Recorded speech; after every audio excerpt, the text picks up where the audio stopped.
right, so yeah, it has been a while. It is fucking August. Yeah, it's been quite a minute. I don't know when we last recorded one of these. It's been probably close to a month, a couple weeks at least. It feels like more, but yeah, because you're getting nothing done to the car yet. Yeah, which, I mean, obviously a lot has happened with. Nothing's happened with my cars. I've been lazy. That's fine. I mean, yeah, car's back from the shop now. New suspension, which is great because now it doesn't scrape over the spikes leaving base. The turbo is now installed, so it can actually run. It does have a weird gear sounding noise, like a cheap toy, but with the shop that I tried to look at it, they were the ones that did the suspension for me, but because they did the suspension, they keep thinking that I'm assuming they just keep thinking, I mean, I don't want to pay them for it, but like obviously I do, but they just don't seem to want to look at the turbo problem, and they keep recommending me back to the guy that installed it, which I don't want to do because if he did something wrong, I'd rather someone else have a better eye on it. Yeah.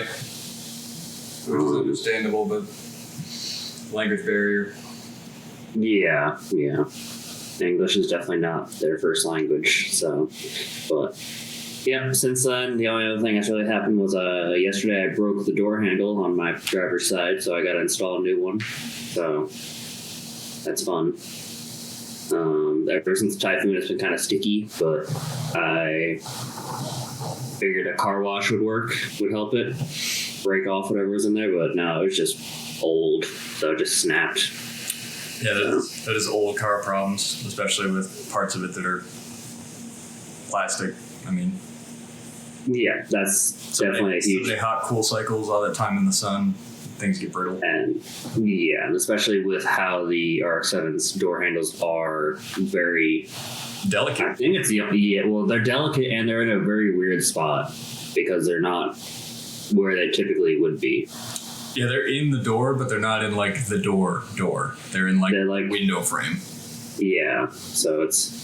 And like instead of a normal door handle where you typically like pull out or like you very slightly pull up like this, you have to really like two finger that shit and push up really hard on it. So it's that combined with old plastic is just bought new ones. They should arrive here next week. Till then, I'm just gonna have to open the door from my passenger side because I can still open it from the inside. I just can't open it from the outside. Which is good because I don't really want to climb over my shift knob. I would not want to do that either. So, yeah. I mean, besides that, it is what it is. It's new problems at least, so that's good. Yeah. That all comes back to, I mean, all car problems, but part of that too, it's like, well, how much do you want to suffer for your art? You know?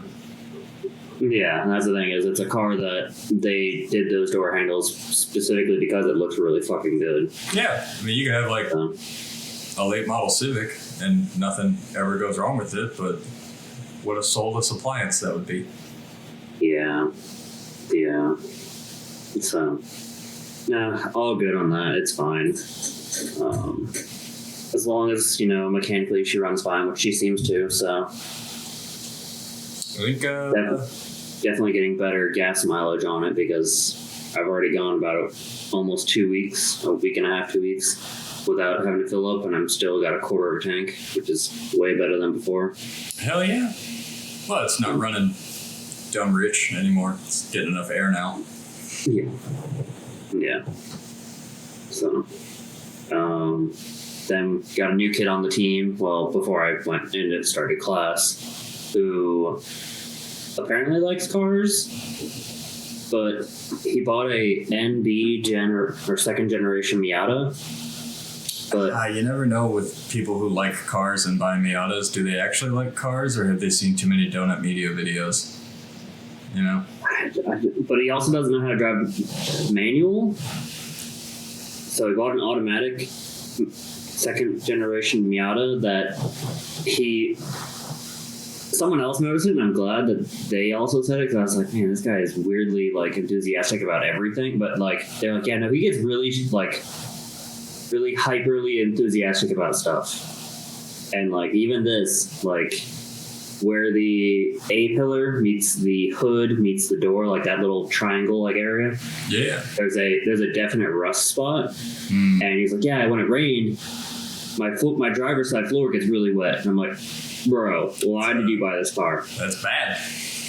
And he's like, yeah, I'm thinking about taking a welding class because like Camp Foster offers them. So then you can rent, after you take that class, you can borrow their tools. I'm just thinking about, welding that better so I can take this car back to the States with me. Like, that sounds like a terrible idea, man. You could get a Miata in the States. Like, yeah, it'd be a left-hand drive one, but they're not. Everything, yeah. Like, a right-hand drive Miata is not worth any more in the States. It's still just a Miata. People don't care. But also, like, especially an automatic Miata, like with a spot like that and thin metal and it already being rusty, like you're never gonna get like a good weld in there. And it's like at the point where it's like, you could replace like the whole pillar. It's like, well, for the cost involved of like you re-roofing this Miata, like you can just buy another Miata. Just get rid of that one, buy a different Miata. Yeah, that's on like he spent like $2, maybe $3,000 on it. You could have just spent a lot more. Out of costs, I mean. Like you could have gotten a lot better one, like, and not try and take this home with you. Like, I don't understand it, but it's weird. He looks. Apparently, he's like older. Like but he looks like he's like fresh out of high school. How old is like, it's really. He's got to be around like 27. Jesus. Like. But like he has that baby face and like that baby personality because even like I'm in class so I have different hours than them. So I was on break, he was on break, he came out and was like, oh yeah, let me know when you want to race. I'm like, no. Like, want to race a Miata? No. Why would I want to race? Like, I'm not in high school anymore, man. Like, and also 80 horsepower versus 280 horsepower. Also, Japanese roads suck. Like, yeah, there's just there'd be no good place to do it, and like it would be dumb to do it on public roads in Japan while you're in the military and a guest there, and also exactly. So it's also those are two. Like they're both Mazdas, but that's like where the similarities end. Like there's there. Like, also, you're driving an automatic versus a manual. Like, yours is naturally aspirated, mine's twin turbo. Like, there's too many differences there. So I'm like, whatever. Strange. Also, like, you could throw your car around a lot more than I could because if you lose your car, you're only out like $2, maybe $3,000. I'm out more than 30. Yeah. At this point, everything I've done to it. Yours has resale value though. This is like, I mean, yeah, it's like a $2-3 Miata, but like they'll always be like a $2-3 Miata. Like they're not negotiating anytime soon because of what they are. No. 4-cylinder convertible. Yeah. Yeah, that's really about where. Like they're cheap. They're a good starter car for young people, but that's. Yeah, he's 27 though. That's weird.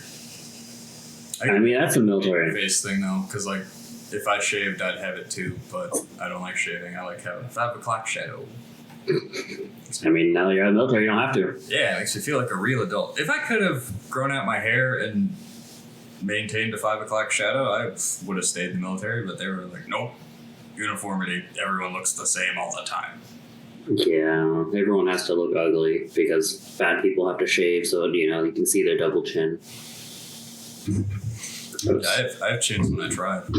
I don't actually have a chin though. It's nice. Yeah, you still. I mean, you have one chin. I could be in better shape. Yeah, I do have the one chin, but just the one. Yeah, you're not like fucking Wisniewski or whatever, who had no chins. He had 0 chins. It was horrifying. Yeah, it was also Townsend has like no chin either, which is really funny. Chinless people, they're like kind of it's funny. It's funny because you could actually get surgery to like actually give you a chin. You could just Sigma male bone mash, bro. Yeah. Like, I don't get it, but whatever. I don't know how I had my mic set up before that it was never in shot, but I can't figure it out right now. So here's my mic cord, and here's a little bit of my mic proper. And yeah, we're just going to deal with that because I don't feel like re-engineering my fucking mic stand again. It's fine. It's fine. I already took it apart and filled it with super glue so that it would stop like falling down all the time. It's a very loose, cheap ass Amazon mic, but you know. Sometimes they do the job, like that Amazon turbo set those people did on fucking the S10. Yeah, Tony Angelo. Stay tuned. The Psych clone, their fake Cyclone. They built out an S10. Yeah, the cheapest way to get a Cyclone is to build your own. Yeah, I mean, I see them selling all the time for kind of stupid money, and I'm just like, it's an S10 with a turbo. No one should pay $45,000 for that. Yeah, I'm curious what that's about. They're always like, tell us you're not a real car guy without saying it. Like, no, I'm a real car guy, but I'm not paying $45,000 for an S10 with a turbo. Like, yeah, because already turboed for like $7,000 or $8,000. Like, people put turbos on them. They have kids. Turbos are very cheap too. Like, I don't get it, but yeah, because here's the last few that I've sold on Bring a Trailer. $40,000, $50,000. Or screen for some reason. Nope, I don't want to start screen sharing. I want to allow screen sharing? Yeah, there you go. It's been so long since we've used this, I don't remember how to do that.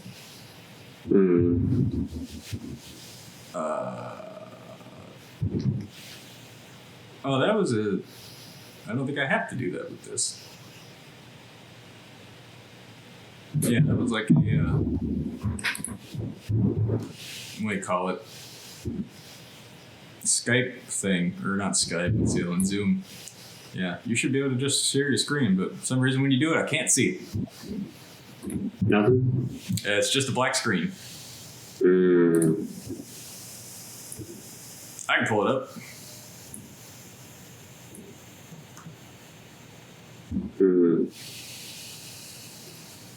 Where are we going? We're going, Bring a Trailer. Yeah. Trailer auctions. Cyclone. There. Yeah, it looks around 40 to 50 grand is what I'm seeing. With some going as high as 65 to 70. Yeah, can you see my screen? Yeah. Yeah, so here's one. Still, that's live. Yeah. 3 days left. I think it probably started around 20, which I feel like 20, realistically, because it is special and factory built, 20 seems right for that. But like, yeah, man, fucking this one. Oh, 250 miles. Okay, that person. Yeah, they wanted it. That's never going to be driven. Yeah, 8,000. Yeah, let's say. Yeah, most of them are going right. 40-ish grand, which that's. A bit too much. Let's be real, man. Like, oh, it's got cool black paint and badges. Like, yeah, but you can buy them on eBay for like $15 on your $3,000 S10, and it's not like single cab short bed S10s are in short supply. They cranked out fucking like 1 million of them trucks, you know? Yeah. Which, you know, I mean, I know, the suspension, whatever. It's still a fucking S10. Like, you know, Eibach makes a nice Pro Kit suspension for the S10 that'll probably make it handle just as good as the Cyclone did. Like, oh, it's all-wheel drive. It's not four-wheel drive. Like, yeah, but... Oh, there's a Marlboro. Hell yeah. Yeah, never seen one. Yeah. Go up to the top then and... Oh, God. Yeah, find on eBay for $80K. I'm not paying $80K for fucking... And then search for Trans Am in there, in Bring a Trailer. Like specifically Bandit Trans Am? Yeah, that one. Scroll down. There you go. I was gonna show you that last night. I just went up the Burt Reynolds one. Yeah. God. Someday if I ever end up like Richard Rawlings and I've got fuck you money, I'm going to have a stable of Trans Ams, believe me, because there's so many of them that I like. But yeah, it sucks that, when I was growing up, like a nice Trans Am, like this one, like a nice Trans Am was like $2,000, $3,000, and you could get them and they were around and like people had them, they just like still had them. Either it sat in their backyard or the garage or whatever since the 80s and the last time they drove it, but yeah, it's with the influx of like, I guess like Barrett Jackson being on TV and shit, everybody's got this inflated sense of like every old car is incredibly. Oh yeah. And it's like, no, you don't understand. Like when Barrett Jackson was first on TV, like the only cars that got like, high dollars and like even near six figures were like museum examples that somebody either restored or preserved. It's not like,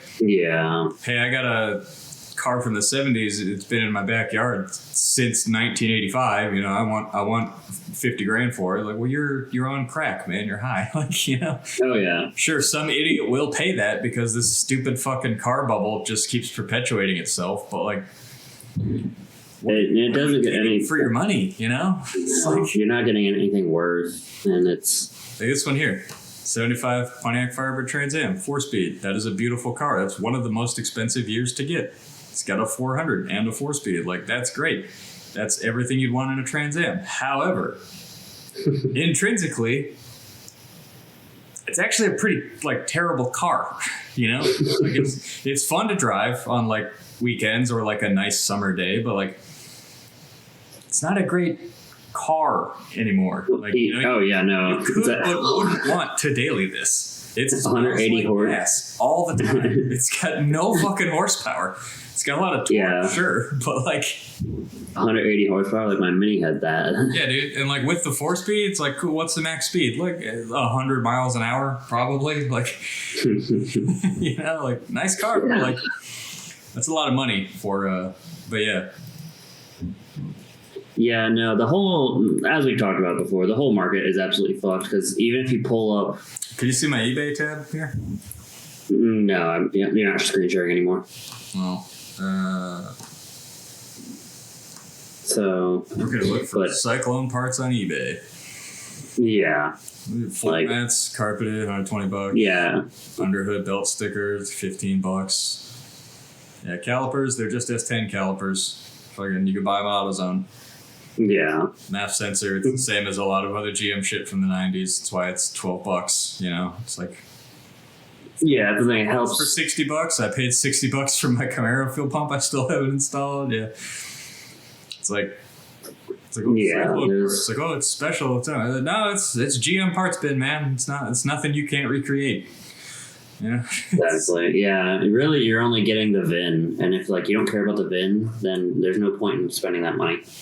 Yeah, I don't care about the VIN. Your camera's off for some reason. My camera's on. I can see it on my side. I cannot see you. I just see the D.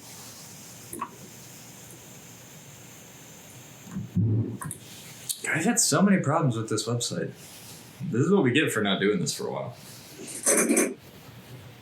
Yeah, I mean, I can see my side completely, but I don't know.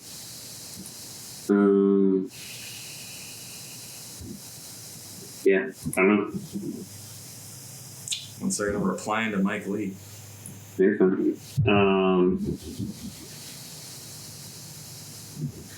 But yeah, the whole car market's fucked as we talked about, because even if you go to Carfax and like they have their own little used area, all of the 2010 Toyota Tacomas are going for 20 to 30 grand. Tacomas have always had a really, really weird place in the market. Like Toyota pickups, ever since probably like the 80s, Toyota pickups in America had this reputation of being just like unkillable, indestructible things, which they're not. If they're the V6 ones, they're gonna blow head gaskets a lot. but they're easy to replace, and the head gasket set, is cheap. So I mean, it's still, you're doing a head gasket, but take the heads off, but it's not a difficult thing to do. But the bottle Toyota pickups have had in America was in like the 90s when Toyota had to buy a bunch of them back because the frames were like rusting all the way through, like really quickly, and like people's screws were bending in half, and it's like, ugh, that's a bad look. Maybe stronger frames. I mean, even other trucks too, because I go to a 2011 Ford F-150, and those are even going from anywhere from 11 to 16 grand. Yeah, trucks in general hold value pretty good. It's weird. If they're like from the early 2000s onward, like those trucks are like holding value really well, and all the trucks older are either they've got some faults with them that like are like inherently design faults that like trucks shouldn't have, like early 90s like Chevy pickups after square body, after those ridiculous things that people pay entirely too much money for now, which are also, we've talked about before, not great trucks, really uncomfortable, smell like gas. But, like the 94, 95 like Chevy pickups, like at 100,000 miles, like all the electronics just fail. Like the dash, it all just breaks. That's just a product of like the early 90s GM trying to do more electronic shit than we really like had the technology to reliably do for like a long time. But then like that next generation, which was slightly facelifted, I think they added chrome to the grille. The headlights looked a little different. That was a very different truck. Those things, like our 99 Tahoe that my dad actually told me they recently sold, like those trucks I still see on the road and running, and like not running like it's somebody's winter beater or whatever. Like that's still somebody's family hauler. It's like a 99 Tahoe, and it's like that is like the indestructible American icon right there. And it's like you thought of like America in the 90s, like fucking Tony Soprano had a Suburban, it's like that show is a character of the American lifestyle, in the early 2000s. Exactly. Nothing represented the American family man more than a Suburban. Yeah, they were pretty comfy. I'm not gonna lie. Like, I thought they were pretty comfy. Dude, say I didn't have the Raptor and like I needed like a reliable four-wheel drive vehicle, and like I needed to be comfortable, probably haul some people sometimes, like if I had kids or something, like in terms of gas mileage maybe, but it doesn't really get better than like a Chevy Tahoe, Like you get a 99 Tahoe, a nice one for like $4 grand, and it's like, what do I do to it? It's like, well, I changed the oil, and at like 200,000 miles, like the fuel pump might die, but like it's way easier to change it than that than my Camaro. So I mean, the axle doesn't have to come out. A lot less fucking work. Which actually, that shit. Yeah, we had our Tahoe, that 99 Tahoe. I think we bought it in like 2007, maybe, sometime around there, 06 maybe. I don't know. But we had it like a couple months, and then like it died and it wouldn't start. And it turns out my mom ran it out of gas, and like the fuel pump got hot, and then the fuel pump. So, but still in dealer warranty, so the dealer replaced the fuel pump relay, which is on the fuel pump. Weirdly, it's a strange place to put it. Usually they're like just like other relays in a fuse box, but that one was like on the pump on the tank, which, okay, sure, you're there. Change it anyway, because I don't want a new pump and then that fucker fails, and then 6 months it's like I should replace the relay while we were here, But and then it'd been pretty much dead nuts reliable for like the whole time we had it. I think we had to like recharge the AC a lot, but that's just like old car thing, yeah. I mean, that system was designed to have, I think, R22A, and then the ever-evolving evolution. That doesn't make sense. The constantly evolving series of refrigerants that are acceptable to use in air conditioners for vehicles in America. Yeah. R12 to R22 to 134 to 456. Now, I don't know what the fuck the new one is. I don't know. I have my J69 certificate, so I can handle Freon, but I don't know what the current Freon is. But yeah, the system was designed for a Freon that didn't exist anymore, and you had to put a different one in every couple years, and we just pull a vacuum and like, oh, it won't hold a vacuum. This O-ring's leaking. Cool. Place all the O-rings because they're like, it's like $12 for a pack of like AC system O-rings. Just replace all of them. Fuck it. Yeah. Well, it's vacuum. Cool. Put oil in. Put Freon in. Done. Cool. AC, man. Freeze you out. My dad loved to run the AC at like max all the time when he was driving. And being a kid, I would be in the back freezing my fucking balls off because I hate being cold.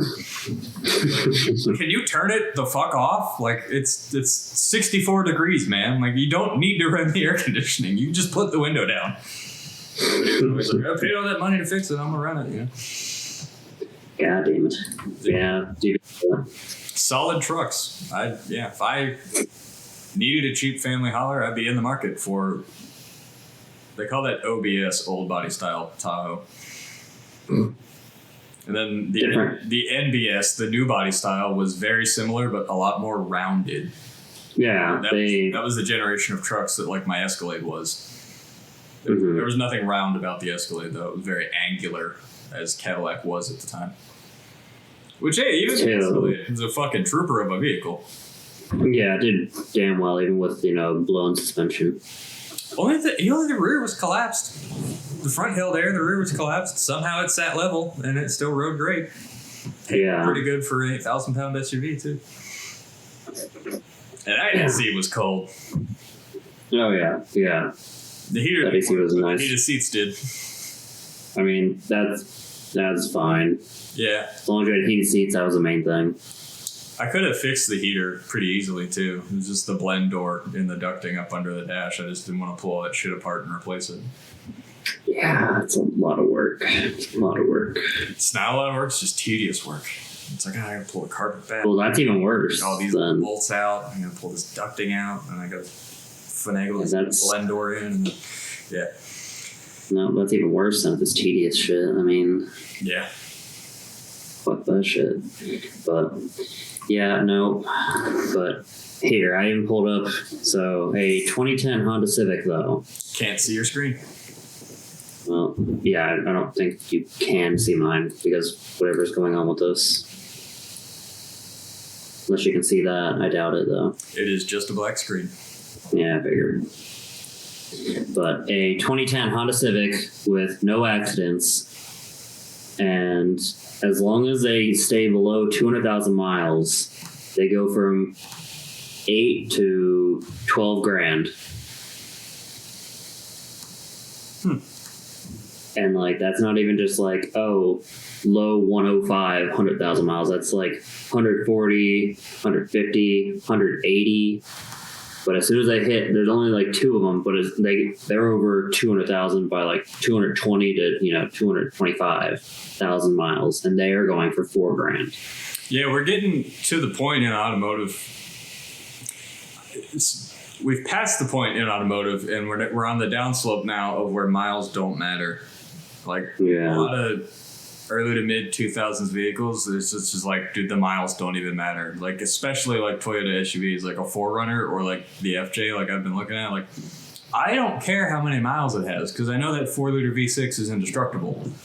Transmissions are robust and the axles never fail, and it's like I know that I'll be fine as long as I change the fluids. It's like nothing's gonna like be worn to the point that it breaks because they overbuilt those trucks and SUVs, pretty stoutly. So I mean, but yeah. Yeah, it just seems like really what a lot of car companies should just be doing is instead of going and worrying too much about selling new cars, they should just fucking start selling refresh programs.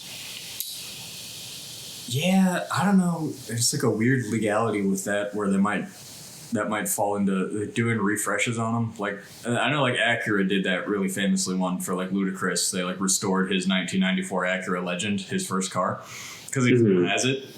Yeah. And there's a couple like companies I think that have done it for like NFL players who like famously still have like their first piece of shit 9 Mazda whatever. No offense to your car, I'm not saying that, but just like it's been a couple times they've done that. It might fall into like some low volume producer thing because it's like, well, you're not making the car, but you are like kind of rebuilding the car. And Yeah. I don't know, just if they could do that. The best thing they could do is just maintain a dealer support network and parts. So, Yeah. well, in the event something does break, I want to be able to buy another one to fix my car. Because I don't have my unbreakable car. Yeah, that's more what I meant was like just maintaining the parts like sort of networks that they're doing. And the aftermarket sets up. I mean, there's like I don't think there's any car part out there that like Dorman doesn't make. Mm-hmm. Which definitely does help. Yeah. Especially with a lot of the stuff we like too. It's all like 90s, 2000s, pretty popular enough stuff that there's enough amount there. And it's like Dorman makes parts for all that. It's like, I mean, you with the Cyclone, like I just showed you, like that's all spin stuff. You can buy those parts. They're all really cheap. They're just X-Men parts, Yeah, it definitely is a lot nicer. I mean, even with the 86, because I didn't even know about it till like a month ago, that even Toyota has launched their refresh program for their 86 BRZ. Yeah, Toyota. Like their first generation one that was from the 2000, like mid 2000s. Oh, I didn't know they were doing refresh programs for those already. I thought you were talking about the actual 86 that had Scirocco. No, let's not get parts for those.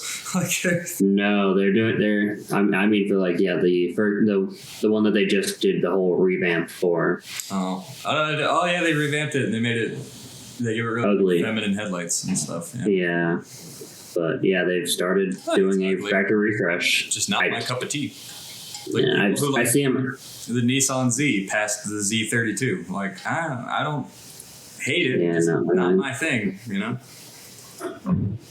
Yeah, I mean, I see them around, and I've seen them in different colors, and I don't really care for it in any color. It just doesn't look good. I think the 400Z looks pretty all right. There's some tribute to the past there at the front end for like the original Z with the concealed headlight looking headlights, and then if you notice the taillights, that's very Z32 actually. That's that's 300ZX looking. I love that. That's great, but I just feel like it's too much.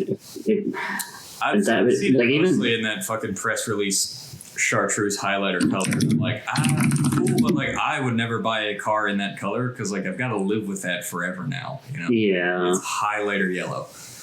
Yeah, it's kind of gross. But I mean, no, they did a lot of like inspiration, but it kind of feels like just they were lazy, so they just kind of like, all right, well, we can just put the taillight from the headlight, because like even the interior has the three gauge system on the dash, like the old Datsuns did. See, that's cool. That's cool. Like I don't mind that, but like the taillight looking like the fucking 300ZX, and like the headlights, like if you're gonna do it, like at least you should have done it just gone full balls to the wall, like do the 240ZG ones where they're covered, where they're recessed but they're covered to maintain that. Let me do some stuff because. Yeah, like I don't know. One sec. You're good. Come on, I can do this. There we go.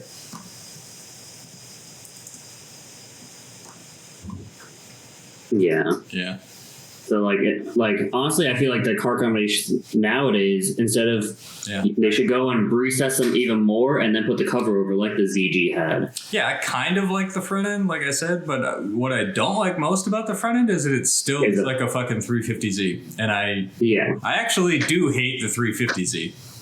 It's a very bloated pig. Back end looks nice. Yeah, the 350Z is a bloated pig. That's a great explanation for it. And I know the Z32 was as well.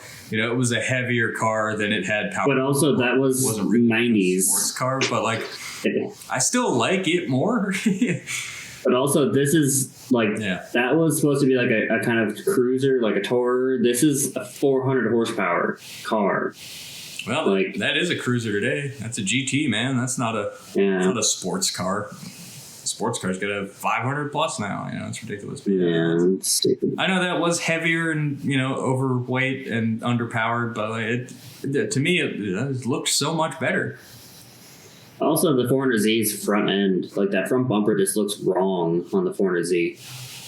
Like, I know that they just... Yeah, I look at it and I still see this. And the problem is that I hate this. Specifically this one in its press release orange color. Oh, yeah. One of the only orange press cars I've ever hated. Fucking 350Z. I've never liked the 350Z. No.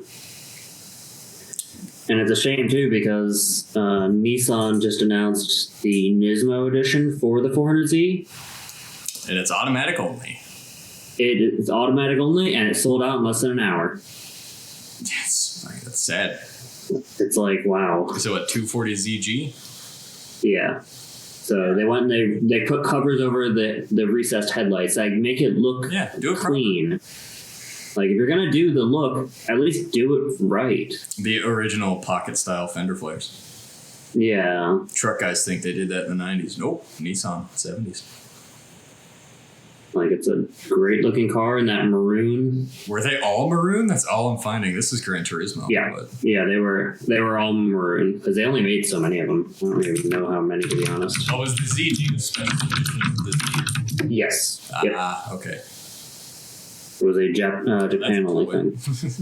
That's a model kit. Tamiya makes great model kits. A little difficult for a kid or an amateur modeler, but great kit. There it is on some.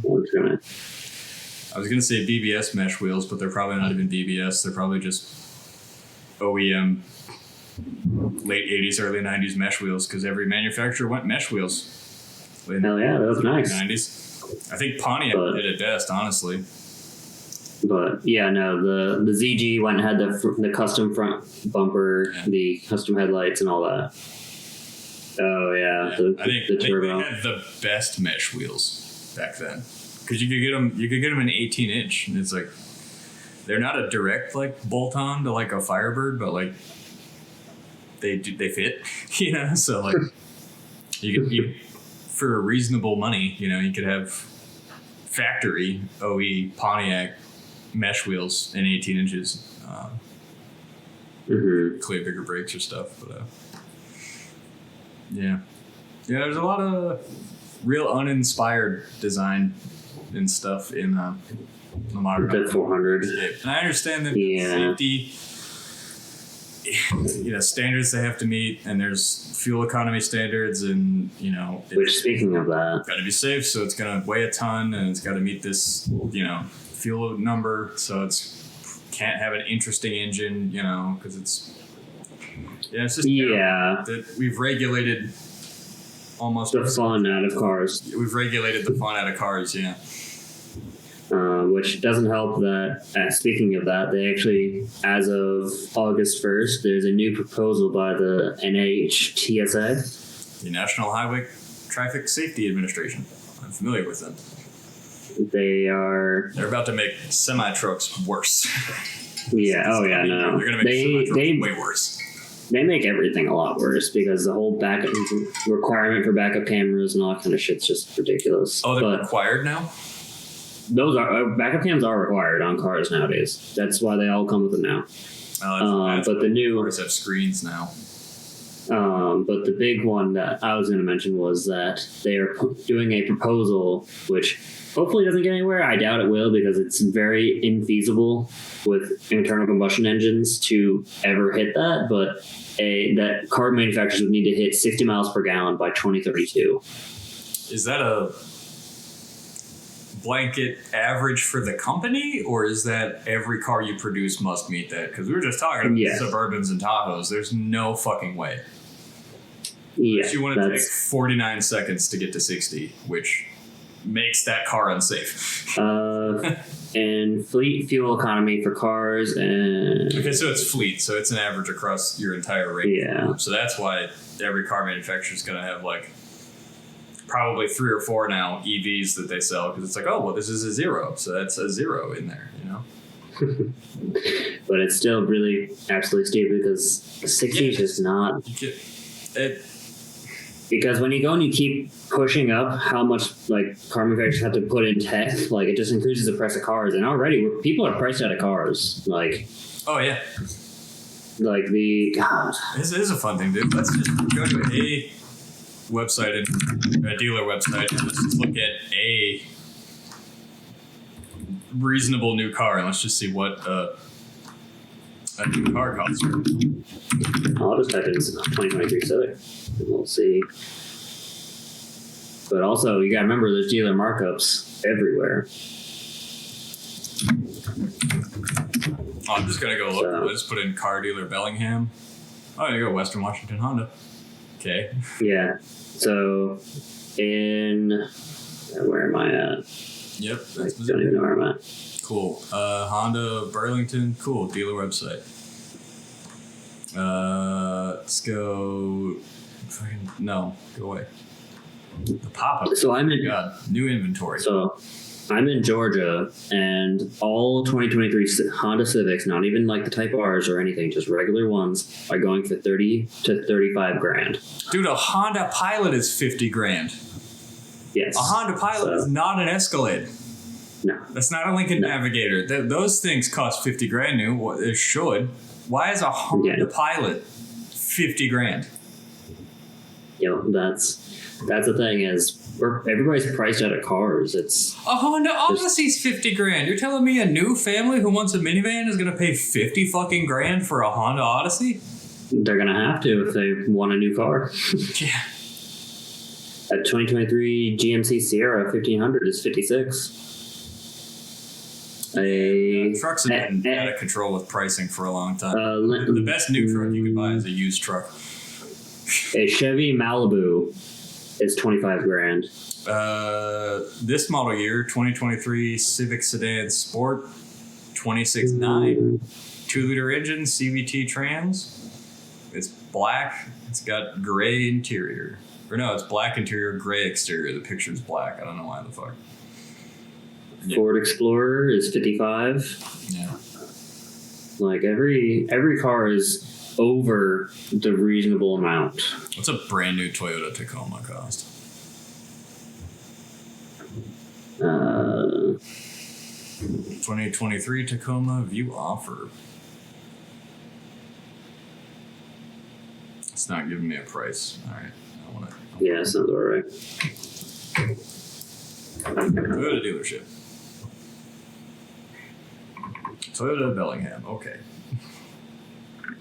So yeah, car companies overall are just really dumb. Because I know even the one guy I kind of follow. Like he does interesting stuff every so often, but he got a 400Z, and he was calling around. He said he spent 2 weeks calling up every dealer in the area, and everything was up. And like the cheapest he could get a 400Z was about $80,000, until he found one that he got for like, it was like $5 grand over dealer markup. Trying to look at the new Toyotas for sale, but Toyota Bellingham's website is badly broken. So never mind that. But a 400Z is supposed to be $41,000. If I go to Edmunds and I just search for one, the cheapest I can find one is, well, I found one for 43. Yeah, but it's a gray automatic, so it's very plain. But if you're trying to get anything with a manual, you're looking at 55 to 60 to maybe even 70 grand. Yeah, I mean, it's at the point now, like you're a complete idiot if you buy a new car. That is so much money. And even if you're like, oh, but I got a deal. Like, okay, great. You paid what should have been sticker in the first place. That's what you did. You still overpaid. You know, it's like, I don't know why anybody in their right mind is buying a brand new car right now. No one should be, because... No, they're overpriced to all hell. It's like, you know, in Fallout when they show like the prices of things and how like expensive and ridiculous they were before like everything ended and the nukes dropped, you know? It's like... Well, gas that's where we're hitting. $600 a gallon, and like that's obviously an inflated comical way of looking at it. But like, we've gotten to the point where like regulations are like pricing people so far out of things is like these industries are going to start to fail because they don't make a purchasable product anymore. But it meets all the regulations. Yeah, but well, no one can buy that. So it's like, where do we rein in like the NHTSA, National Highway Traffic Safety Administration? Why are they telling me how many miles per gallon my brand new cars have to get? That's got nothing to do with safety. Yeah, that's an EPA thing. Granted, I don't even think they should be allowed to tell us. You know, Environmental Pollution Agency. You don't get to tell me how many miles per gallon it has to get. You can tell me how much it's allowed to pollute. That's fine. We can abide by that. But you don't get to tell me it has to get 60 mpg. Yeah, well, I mean that's the thing. Like, if it would make sense. The only reason we should make it do that is if the consumer demands it, and if people are. The evident presence of truck sales in America, how high they've always been, shows that people really don't give that much of a fuck about how good a mileage something gets. Yeah. Especially because we keep making trucks bigger. Like, if we wanted them to actually be more friendly. They gotta be safer and safer. We gotta pack more shit in them. They gotta have cameras now, so now I gotta have screens. Now I gotta have separate ECUs that run all those screens and electrical systems. I got a whole cameras network going through the thing. Like, well, it's gotta be bigger. Because you're not allowed to, you could never sacrifice cargo space and passenger space to make. Which that was actually. Because that would be, I'm getting less for my money. Why would anybody buy this truck, Which, that was actually funny. That reminded me of Zach Hazard did a whole fucking short last night on the Samba. And he was like comparing it to the fucking the Samba truck. And he's like, has 90%. I know the Volkswagen Samba bus. No, Subaru Samba. Oh, like those K trucks. Yeah. But yeah, he's like, has 90% the cargo space of any modern pickup truck in America.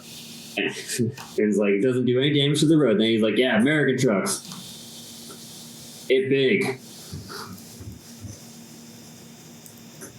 But like, those little fucking Subaru Sambas are like, they're nice. Like, little sandbars. They drive. Yeah, K trucks are the shit, dude. Like, you have all the storage space, but you don't have the space, the fucking space to pick up Japan, the whole family. Japan really figured it out in the late 80s and early 90s with the K platforms. Because everything, these vans, these little pickups, K cars, it's all 3-cylinder engines. They're tiny. They're fine for Japanese roads. I still wouldn't go on their highways with them because there's tour buses and shit on there. But you can do everything you need to do with a K truck. Yeah. If you are someone who you can haul my ex-wife's father, he's got a K truck. I don't think it's a Samba. I think it's a Suzuki.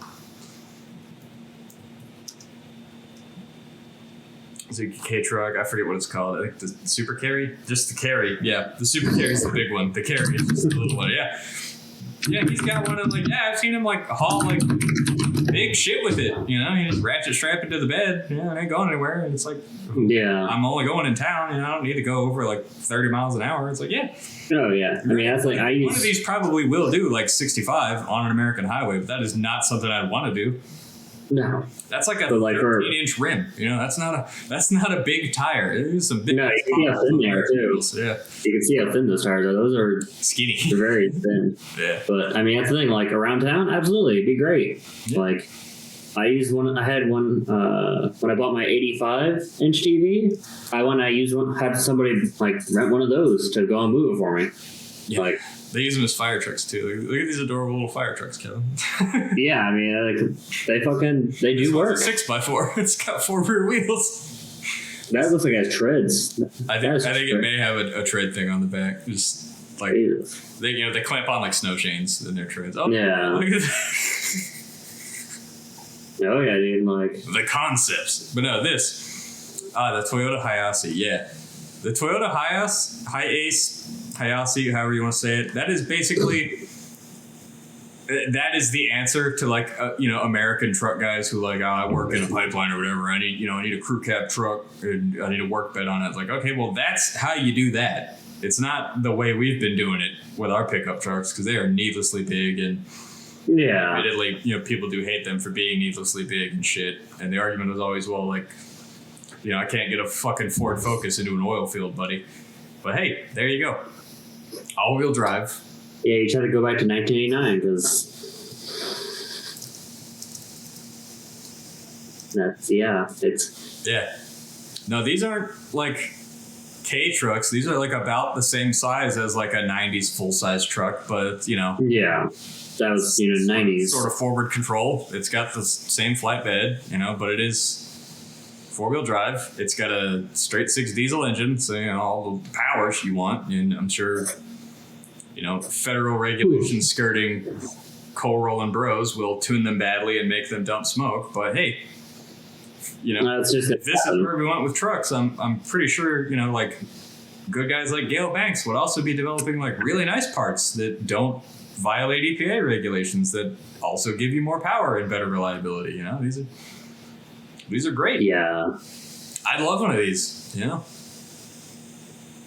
I think like they'd be nice. It's like I like them. Like, do I want it more than I want my Cyclone? No, but like my Cyclone's also not that big either. there was GM tried something like this in, it might have been 89 or the 90s, and I wish I could find the picture of it, but it was just a rebadged like a Zuzu truck, like one of these. Mm-hmm. Now apparently they're still doing it because GM still owns a Zuzu, but it was just this with like a Chevy pickup bed, and I wish I could find that. No, not these, damn it. But yeah, like it's absolutely wild. Like, I mean, I don't know. I don't have a problem with, trying to push for, oh, we're going to be eco-friendly. But, like, instead of pushing for car companies to basically price people out of cars, you should be pushing for car companies to be developing a biofuel. Yeah, you shouldn't. They've got this attitude that, like, oh, we're going to eventually ban internal combustion, and then we'll have one, and we'll have saved the environment. It's like, yeah, no, you won't, because there's still like 1 billion cars on the road with internal combustion engines, and you can't just round them all up and murder them. And I've always said, like, the day they get tired of going after guns and they come for my high capacity assault engines, that's the day they'll make me a terrorist. Not like Timothy McVeigh or anything. I'm going to be like an ecological terrorist just by driving my big engines, but it's just stupid. They'll make me an outlaw the day they ban my big engines, and I'm not gonna do it. I'm not gonna be one of these people that just buys a Tesla and accepts that this is what the state of cars is now. Because I love cars. Yeah, I love cars in many forms. I love many things about them. Like, there's just so many better ways to go about it, and pushing for basically phone batteries to power your car, like, it's not the way. It's really not. Like, hell, they even started making hydrogen cars. Like, do that. Dude, hydrogen works great. Stapleton 42 on YouTube. It's a great video. I'll go to it.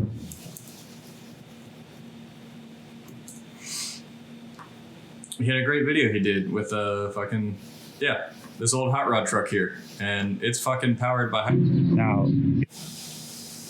Yeah, I was like, I can't hear it. So. Yeah, I muted it anyway, just so I don't have to hear it. But yeah. Like, yeah, that would be the better way to go about things. And this is a old Restomod. It's still it's an LS engine, so it's fucking GM technology from the late 90s. And it's it's got this big stupid tank in the bed, but you don't need to have a big stupid tank in the bed. You could have a reasonably sized, just regular fuel tank, Yeah, and that's the thing is, like, that should be replacing the fuel tank. And that thing runs great, still makes great power, and the only thing that comes out of the exhaust is like water vapor. Yeah, like, that's what we should be pushing for, like, instead of fucking batteries. Like, but people are so high on their Elon fucking dick sucking. Oh yeah, range with the tank is 250 to 300 miles. So, like, well, like, who's driving more than 300 miles, at one time? And it's like, oh, and that's infrastructure. If only we could refuel with hydrogen. Like, well, we already have gas stations. We can just put different shit in those tanks, man. Yeah, I mean, it's a lot better of a thing than the batteries, because the batteries, you need to build all new infrastructure. And also, even if you push for trucks and all, like, the trucks that deliver everything across country for electric, like, then you're gonna have to charge them every so often. Yeah, the charging takes a long time. Real often. Like, haven't had that's not experience with those trucks. That technology just ain't there yet. So it'll be another 15, 20 years before that technology's there. Like, plus if you're like, oh yeah. Well, it's that, like, it's also, if you're going to do that, we're talking like 9,000 pounds. That's the Hummer EV. Yeah. Part of that is the motors, but you're talking about 80,000 pounds? Yeah, it's fully loaded 80,000 pound rig, 53-foot trailer. Like,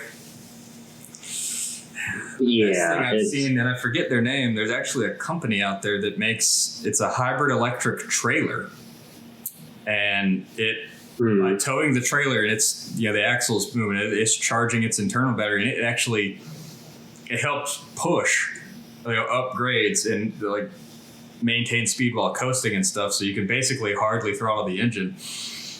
And fleets are reporting that use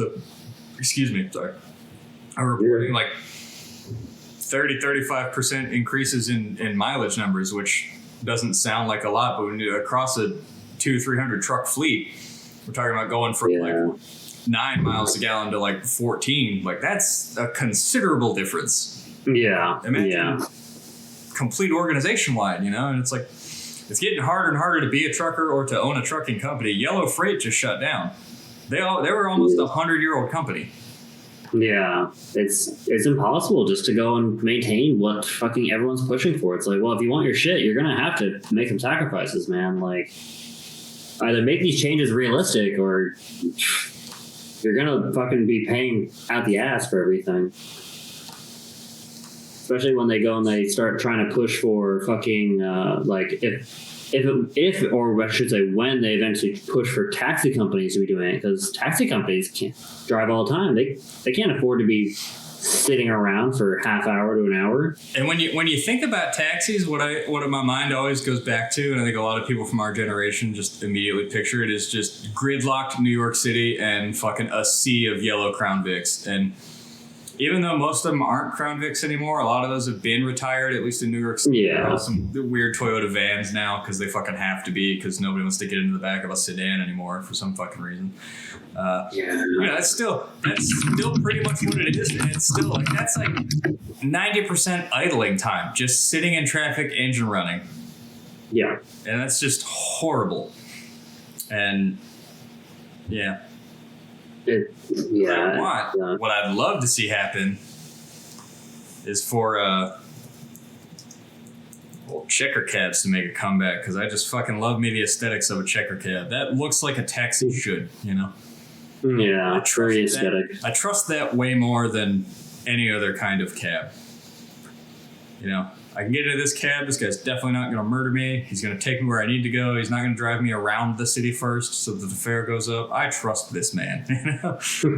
Yeah.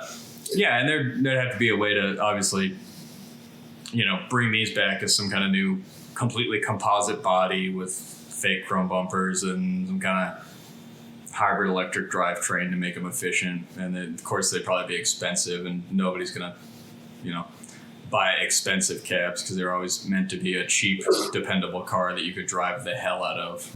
Yeah. I mean, that's why if you look at 2023 new ones, they're basically like Priuses and shit like that. 2023 New York City taxi. Yep. Priuses. Yeah.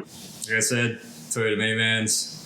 Yeah. Fucking the New York cab monopoly and how much a fucking taxi license costs.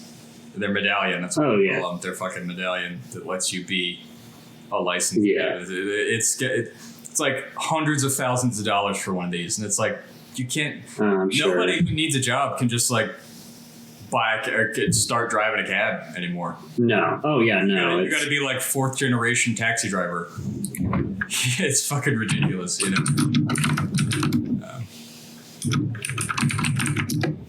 But yeah, the state of the union from the car standpoint. the future is bleak. There's pockets of hope. You can see it. Look for it. Wherever you can find it. But it's a grim outlook moving forward. Yeah, overall, I mean, really, like the funniest thing. I mean, I'll go on a up note before I go back on another down note. Was we gotta have ups and downs. Was the fact that they just, as of August 7th, so like less than a week ago, hackers permanently jailbroke Tesla cars to get their paywall features. And you best believe any other OEM who tries to make paywalled features a thing, on BMW and even Ford, we're just gonna hack that shit. Which I mean, that's the thing. They can try all they want, but like people still jailbreak Apple iPhones every year when the new one comes out. Like it doesn't. How dare you tell me I can't do something with a product I own? It's mine. Doesn't belong to you anymore. You made it. You sold it to me. I can do whatever I want with it now. So definitely a up thing to see. But now back for the downs was that they announced that the new Bugatti Chiron follow-up, they'll be announcing it next year, and they'll have a hybrid V8, which is unfortunate because I mean. No, that's not what I wanted to find, but yeah. But they're done with the W16 engines they had before. It's the new Bugatti. Yeah, I don't think they. So that's the Chiron and all whatever Mistral. Yeah. But yeah, the new one that they're going to be announcing in 2024. So like it hasn't really been announced too much yet, but. They have already made the decision to go hybrid V8 because, Developed by Rimac. Mm-hmm.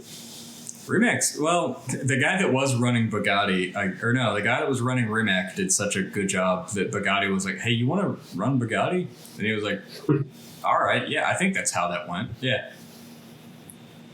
Yeah, Matt Rimac, the guy who founded Rimac, he did such a good job starting his own car company. Bugatti was like, hey, do you want to run Bugatti? And he's like, all right, yeah. Jesus. So now one of the coolest guys, I think, in the automotive industry now, 34-year-old creation, inventor, and businessman, Matt Rimac, who's the head of Bugatti and also Rimac. Jesus. Yeah, going to be developing a cool hybrid V8. To me, I'm fine with it being a cool hybrid V8 because, hey, you know what you can always do if you don't want that hybrid shit is you can always just fucking remove it and just still have a cool V8.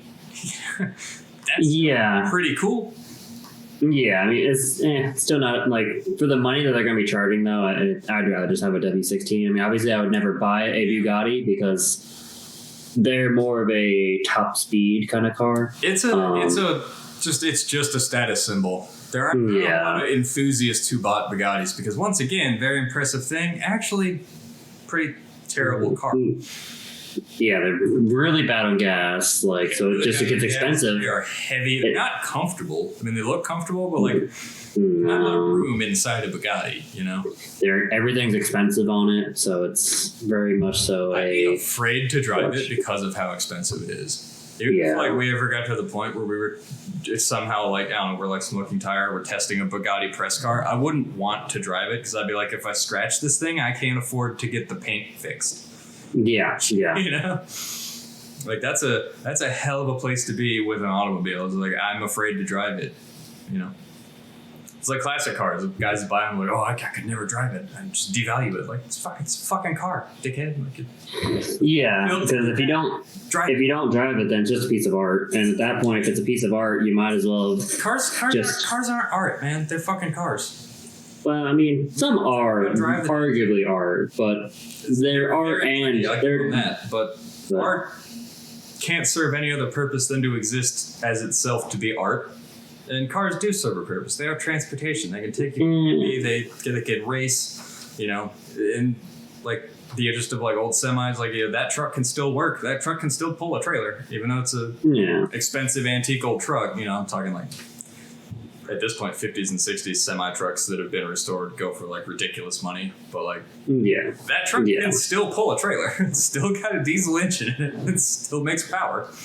Yeah, I mean, some cars, their purpose has kind of been served. Like, God, who was it that mounted their F1 car on their ceiling? Like, yeah, those old race cars like that are a great thing to make these cars because, like, you know, like again, I'm gonna bring up Matt Farron this week. Talking about somebody who bought one of the Audi R10 TDI Le Mans cars, and just he was talking about it. He's like, yeah, you know, the first thing they told him, right?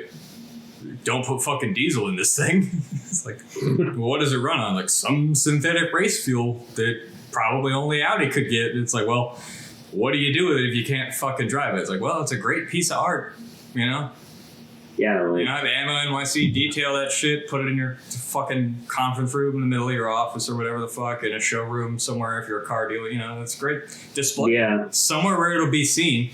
Don't mount it to in your basement, your fucking man cave where no one will ever see the shit. Yeah. When you've got art, you've got an obligation to display art. I'll die on that hill. But like, fucking, I never liked him that much when he was a driver. But Vettel, Sebastian Vettel, he owns one of the FW14 Bravo Williams cars, and nice. He just ran it up the hill at Goodwood this year on entirely synthetic fluids. Damn. Yeah, some like biofuel, race fuel. And it's like, I know Porsche is pushing hard to develop one because they never want to make the 911 not an internal combustion engine. Yeah. Even though they've already said, I think the Cayman or the Boxster or something, the next generation of it is going to be electric. Yeah, the new Boxster will be, but that's not a 911. That's basically their reasoning, which I understand. Porsches like, the same to me. All Porsches are the same to me. I know they're different, but... Yeah, the Boxster is like a cheaper 911. It's kind of just like riling up the Porsche crowd. Like, hey, you know, Porsches, they're all basically just big Volkswagen bugs. Yeah. Which, I mean, don't mind me. They kind of are. Ferdinand Piëch, they developed both of them. Yeah, but I mean, it's... I don't know. Boxster has never really been that appealing to me ever, so I don't really care that much. 911s nowadays don't really the same either. I mean, the only one that has... that kind of got me like, ooh, I kind of want that, was the new ST, which basically is their new 911 that's going to have the GT3 RS engine in it, but it's going to be a manual. But they're going to sell out because it's a special edition one, so of course it fucking is. Yeah. Yeah, no, I already, Yeah, next generation 718 would be fully electric. Yeah. Apparently, you've been lapping the Nürburgring. Is that a spider? There's a video. Road and Track. Road and Track. Speaking of Matt Farron.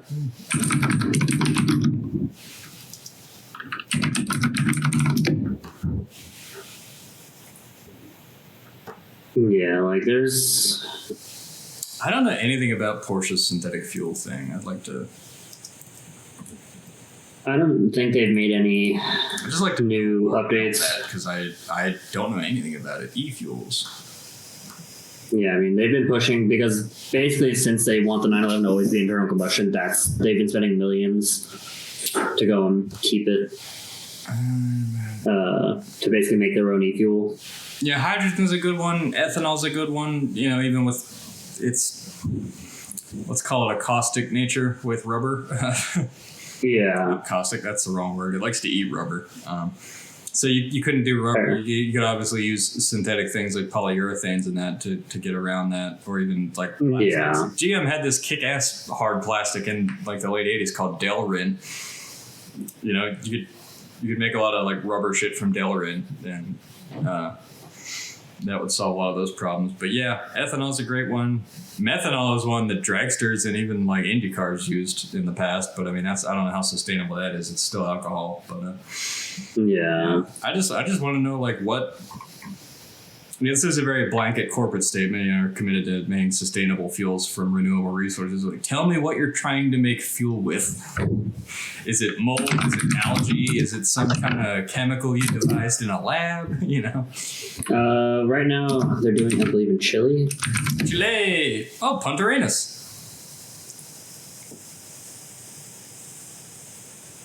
What are they growing? Yeah.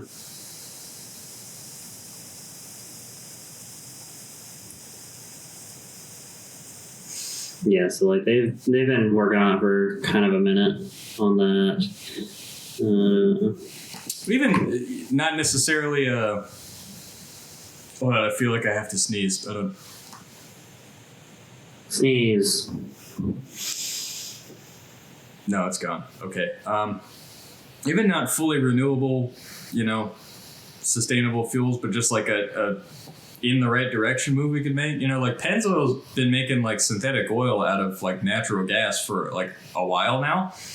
And there's no reason like with the boom of shale energy and like fracking and shit all over the world, like there's no reason we couldn't be turning like natural gas or like liquid natural gas into like petroleum based fuel products. I mean, we did it with fucking synthetic motor oil. Like it's not much further to go to get to like diesel.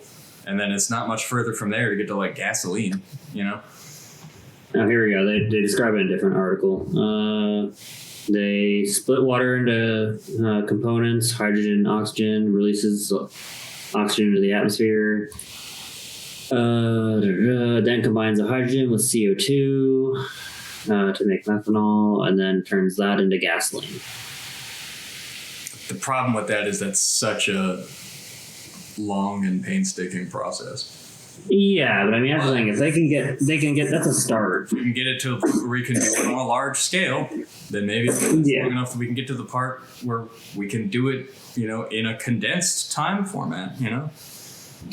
Yeah, technology catch up. We've got to do it badly before we know how to do it well. Yeah, exactly. So the implementation of gasoline wasn't overnight. It took a while. It took a long while. And it's the same with, fucking electric right now is the fact that, like, we have to use child slave labor to basically get that lithium. Yeah, I mean, electric is not the way. Oh, no, it's not. I know, like, really massive hate for that. Maybe I will, but, like, electric's not the way. Electrification, automobiles, no, would be the way. No, they have to use a different ingredient for the battery because lithium degrades. Can't. It's a lot of physics. Electrons, you can only fit so many in a battery. I mean, and they're going to discharge at the same rate they charge. So the faster you can charge the thing, the faster it's going to discharge. I mean, there's only so much we can do with the laws of physics that. And just me understanding that, I know electricity is not the way. It's never going to be energy dense enough to be. No. Your best bet would be hybrid, which that's fine. Yeah. Yeah.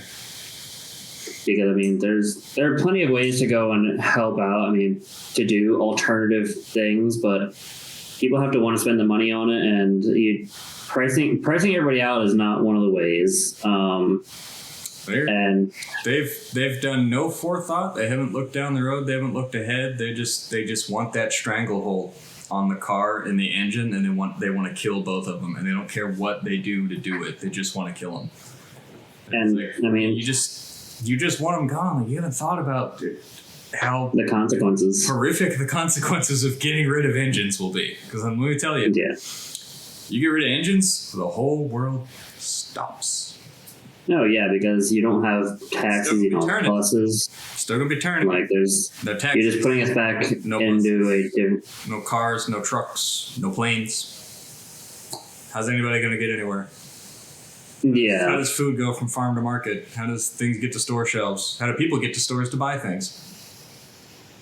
Yeah. It's like, oh, what about trains? Like, okay, tell me how diesel electric locomotives are the solution to getting rid of internal combustion. Also, we don't have the train network to support that. We don't in this country. Certainly not. In other countries. We could, and I believe it's kind of turned free trust busting, but if we'd have just let old Vanderbilt build his fucking railroads, maybe we would have. But nope. But, hey, cars took over, World War II. We saw Hitler's Autobahns. We saw how easy it would be to move, entire military branches, basically. Coast to coast on big-ass interstates like that. So now we have the interstate highway system. It turns out it's really fucking good at moving things all around the country. Yeah, it's just it's good at moving things with cars. As long if they're not cars, then it's kind of fucked. Cars and trucks and trains, obviously, for like really heavy shit, really big shit. That's still pretty much the way. Yeah, but it's I don't whatever. We will certainly see, because right now the EPA going and trying to mandate that 60 mile per gallon thing is kind of just a band-aid of everything else that's wrong with the world. Like when millionaires and billionaires take their private jet from SoCal up to Los Angeles and shit like that. Like, look, man, it doesn't matter how much I drive, that's still not going to be nearly as much. It's the same fucking politicians telling you your car's too dirty to hop in their private jet and then fly to Geneva to talk about how they can clean up the air. Yeah. Stop fucking flying. If there's anything I felt like ever shouldn't have ended up in the hands of like private ownership, it should have always been controlled by like companies and governments, it's probably like jets. Yeah, it's helicopters. It's like, okay, it's like, I get it. It's like, you've got a lot of money, but like when it's to the point where like, like there are a lot of like towns and cities in America, like a lot of them that don't have like a helicopter for the hospital or anything. And it's like, well, you're so rich, you've got like 3 helicopters. It's like, hey, well, you're one of the people that like, we should have never just like let rich people have helicopters and planes, Don't not like own them, You can rent it, but... Rent it? Sure. Rent a private jet. There should be, like I said, companies out there that own several private jets and know what they're doing and maintain them, Absolutely. You want to learn to fly? You can learn to fly. But I think, just letting people own jets. Like, Donald Trump has a 747, That's a big plane. Why does a man have a commercial airliner that he himself just like? Yeah. Like, what's... Like, what purpose could that ever serve besides, like... I don't get it. A lot of it, too, is just, like, coming from the old days to now. It's like laws and regulations weren't put in place until, like, a tragedy happened, And it's like, okay, well, like, I know a lot of people on private jets and stuff, like, do crash them, but, like, there's never been, like, a massive tragedy where it's like, the government steps in and it's like, okay, well, ordinary citizens can't just own jets anymore or planes, it's like it's probably never going to get to that point. No, because politicians are bought out, as is shown with that fucking our lobby judge or something. Yeah. Oh no, it was, the worst one was that fucking that old judge, that old chief justice or whatever. They just found some of his stuff and they're like, yeah, he has all these VIP tickets to all these places. He has all these cars and houses paid for, and a lot of them are paid, like some of them are paid for, and it's like, oh yeah, it was a loan, but no one knows how that loan was paid off because it wasn't in cash. It's probably a favor. It's always like, anytime you're in a position of power, you're in a position to be bought, and if you're in a position of power, you've probably been bought. Yeah. Probably how you got there. Yeah. Yeah, it's sad. Very unfortunate. Too many people that don't know what they're talking about, making laws about things they don't understand. That's the way of the world, sadly. It's whatever pays the most. That's anyway, more what they go for. News. So, back to car news. The next Miata is most likely going to have some kind of electric motor. Yeah. The NE, because we're on the ND. Miata's always been such a lightweight, true sports car inspired kind of thing. It's like, well, now you're going to electrify. Well, now you're going to make the fucking thing heavy. It's going to handle shit. It's like, how are they going to get around that? Like, well, they're probably just going to put cheaty tires on it that don't last and make it handle good. And then it's just going to be... You're going to be replacing tires a lot. It's going to have an automatic gearbox because it's electric. Yeah, not going to let you shift anymore. What would you even shift?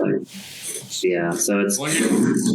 So basically what's going to happen is all the older generation, the NA through the ND generation, are just going to go up in money, up in price, because,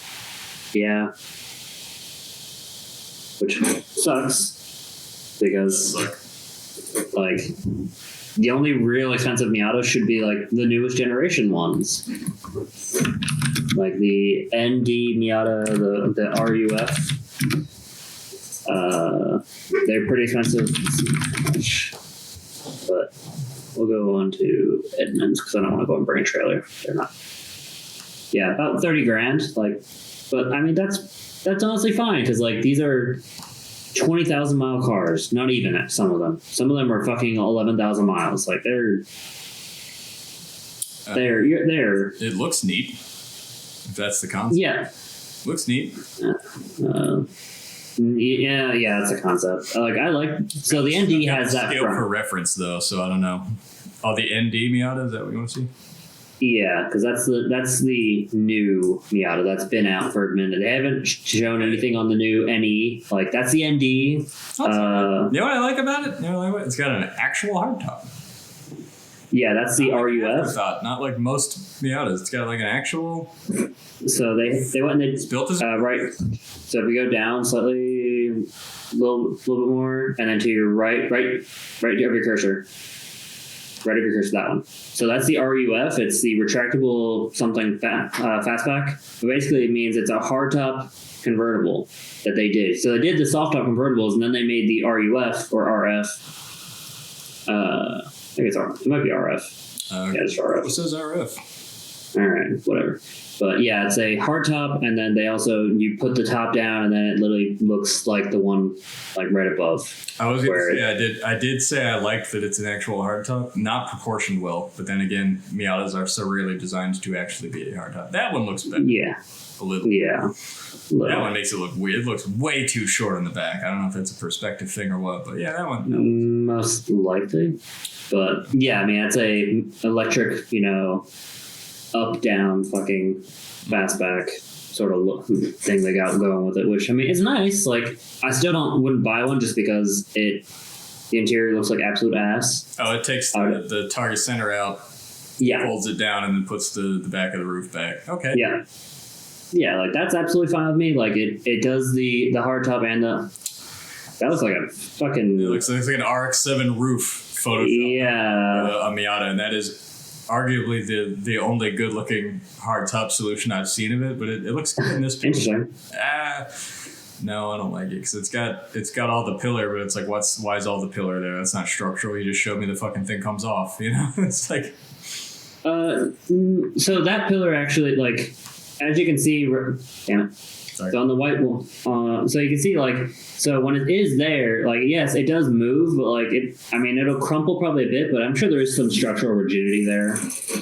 I want to see them crash test them. I want that video to be out. Like, because they have to nowadays with any kind of thing. Like even Lamborghini, has those quick spring release fucking roll bars that they put on all their roadsters and shit. You know why I don't like those?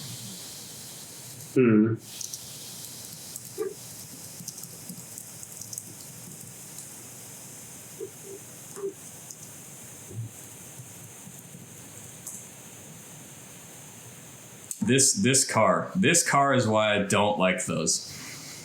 Because in the late 80s and early 90s, Oldsmobile had a front-wheel drive sedan that they decided to make a convertible. It was a sheer name cashing in on the Cutlass Supreme, and it has this big, dumb fucking roll bar that's there. Yeah, it looks silly. Some of them, admittedly, maybe it looks kind of good, but even still, it's a shit car.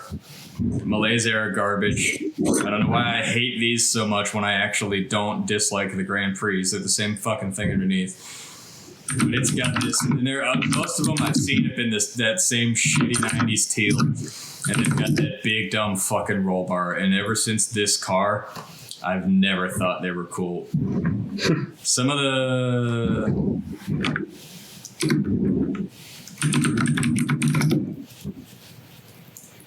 Shelby had Mustangs. Yeah. Shelby had Mustangs in the 70s that had them, and they were kind of cool back then because they were different. And I was like, oh, they're on Shelby's. So people kind of thought, hey, maybe they're cool. But like now, everything I think about the pop-up roll bar, they're just so fucking lame because of that goddamn Cutlass. Well, GM's old person division, So that's why I'm not a fan of those. So I wish I could find a picture of it. So that wasn't what I was thinking of, but you can you can see it here. Yeah, you can kind of see it there. I think. I'm trying to see if I can. There's two that are straight that just pop up. Yeah, so that's basically what they do on Lamborghinis and stuff nowadays. Is they literally just, as soon as they detect that the car is not fully level, like it's like extremes of it's gonna fucking roll over, it'll go and it'll automatically launch them, kind of like how airbags kind of detect when you've been hit. Hey, there's a Mini. And they're rolling that shit. Yeah. So accelerometers, obviously airbags detect when you've been hit. My only thing is that when you get an accelerometer for like pitch and roll or rollover like that, and you start like really pushing it around like an autocross, so your fucking roll bar's gonna pop up. I mean, it probably depends on, I guess, like the company. I don't know. Like Lamborghini, I'm pretty sure they take in the fact there. Mustangs. Gross. Yeah, the PT Cruiser had one.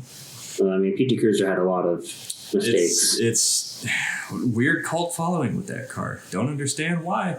Never will understand why. Terrible car, ugly. Some people love them. Don't get it. Yeah, people are weird. But yeah, I don't know. It's one of those things like. Of course, it would be Volvo, pioneer safety technology. Yeah, I mean, Volvo usually does pioneer a lot of this stuff. When I think Volvo, I think safety.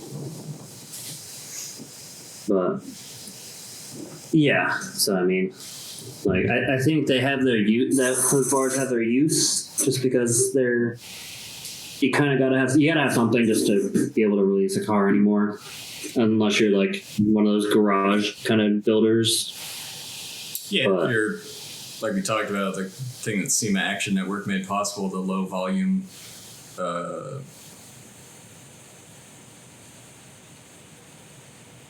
not producer, forget the word, low volume manufacturer. You make less than 250 cars a year, so you one of those rules you don't have to meet anymore, which is the main thing I'm going to be in favor of, because we'll be making basically building kit cars, and it's like, well, can't really crash test these or smog test them and expect them to pass with crate motors in them. So yeah. So that'll be good, because we'll be a low volume manufacturer. Less than DAU. Which definitely helps, just because it's just too many things that can go wrong when you have that many electronics. So many. But yeah, that was pretty much all I had. I mean, I don't have much to talk about. Thinking about moving. Oh, nice. Thinking about. Yeah, I remember you had mentioned that. Yeah, thinking about moving in with this girl, Colorado, just to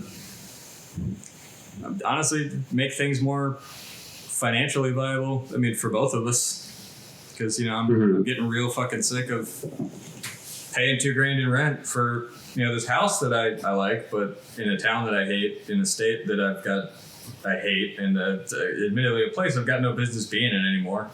I was only here because I was married to someone from here, and I haven't been for a long time. So I don't know why I'm still here. I was still here because I was finishing school, but right now, at least, I'm done with school.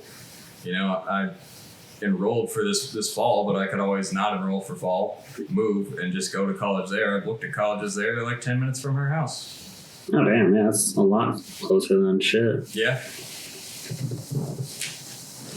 But she and I need to talk more about financial things, and like what is it going to be like living together before I just like pack all. Yeah. Because I would be getting rid of like all of my shit. It's like like there's no reason for me to bring my fucking couches or like my coffee table or like my bed.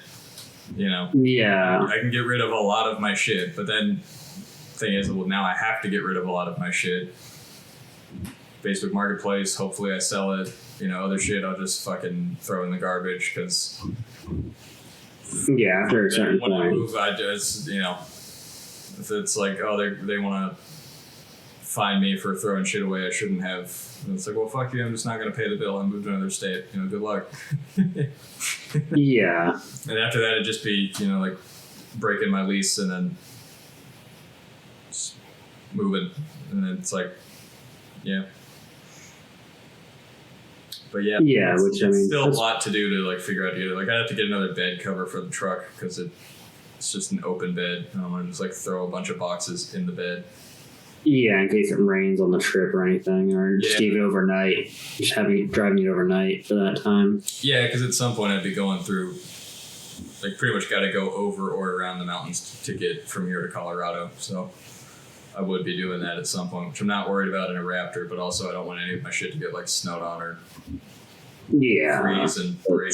Which, granted, the electronics like the PC and the TV, which they'd be in the back seat, you know, because the TV does just barely fit in the back seat door to door. Jesus. Yeah. Yeah, it was a big TV. I moved out of the apartment, so I got it up here. I wasn't putting that shit in a moving truck. No fucking way. I was like, that's gonna break. I can't replace that. No way I can afford to replace that stuff. Yeah, that was a bit expensive. Yeah. But then like my painting, my swords, I'm gonna throw all my cards and shit in one box because I still have all the boxes they came in, so I just repackaged them and put them in there. And it's not like I'd be in any hurry to like take them out of there. It's some of the podcast equipment, like my soundboard and a couple of my mics. I'd need to take my cameras with me just because they're cameras. Yeah, I need like a ton of space for my. I think I reasonably could get rid of a lot of my shit and have just like a Raptor of stuff and make it there, and then it's like, oh well, how do you start over from there? It's like, well, I'm no longer paying $2,000 a month of rent, so now that's like $2,000 free that I get every month anyway that I can spend on other shit. Yeah. You know, it's not like I just be freeloading there. I like to help her out too. Like I'll pay half the rent. I think her rent's like $900, so I'm like, I'll pay. Shit, that's less than my payment. Shit, which. Yeah, then I could be in a position to financially recover from like the Navy finally, and my ex-wife finally. I can start like paying back some credit card debt. Like actually, you know. Yeah, in a financial position and refinance that truck that cost me $600 a month, so that I could no longer be paying $600 a month for it. Because how much do you still owe on it? 12. Good God. Good God. I'm halfway there. Shit. 24.5, and I think I still owed like 5 or 6 on the Escalade when I traded that in on it, so that got added. So yeah, that's pretty right. well to pay off most of $30,000. So I have it down to 12. You know, Damn. Granted, it's been 5 years I've owned that truck. Yeah, no, it's 23. It's been a minute. Yeah, I bought it in. I didn't buy it at 17. I bought it at the same time, same day Tanner bought his. I'd have to think on when I actually bought the Raptor. It was before I met my ex-wife, and that was 2019. That's 21. Yeah, it was 2019. We were married for 3 years. That ended in 21, so 21, 20, 18? Maybe probably like February 2019 is when I bought the Raptor. Yeah, I was like, I'm trying to see if I can find any photos that I have that are old of it, I think. Yeah, looks like the oldest video I have is from May of 2020. It was definitely before 2020 that I bought it. I definitely didn't buy it while COVID shit was going on, I know that. Yeah. I still lived in the barracks when I bought it. That's how long ago it was. I know that. Yeah, I remember that. A long time since I've done that. Yeah. Jesus. But, yeah, I mean, that'll be good just to go and get more financially stable. Yeah, just I mean,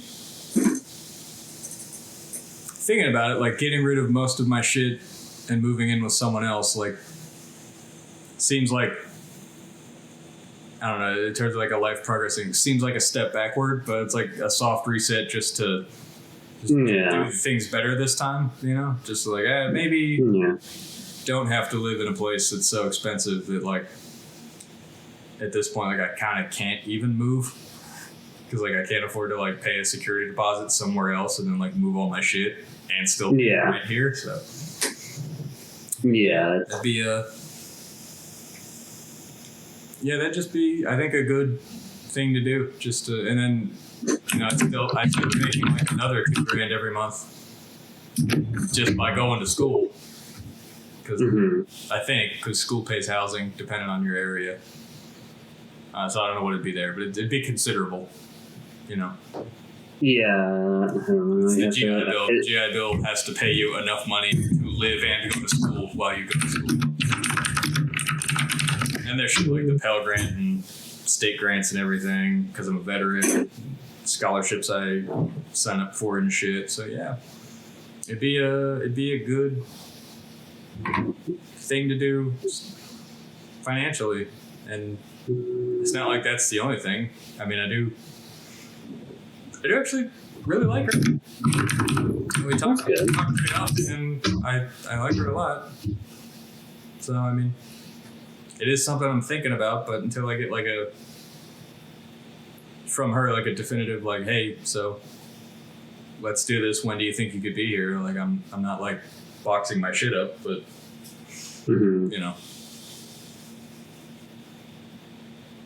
looks like so. I looked at Fort Collins, and it says the housing allowance is $1,900. Colorado Springs. It's $1,900-ish here. It's like $1,936 right now in Bellingham, but Bellingham's got some retarded cost of living. Yeah, I can't find it. Like the calculator says, like, put in your zip code and it'll tell you. Let's go. Colorado Springs. GI Bill housing allowance. There we go. Well, the BAH rate for Colorado Springs is 2,052, so it'd probably be pretty much in line with that, because I think that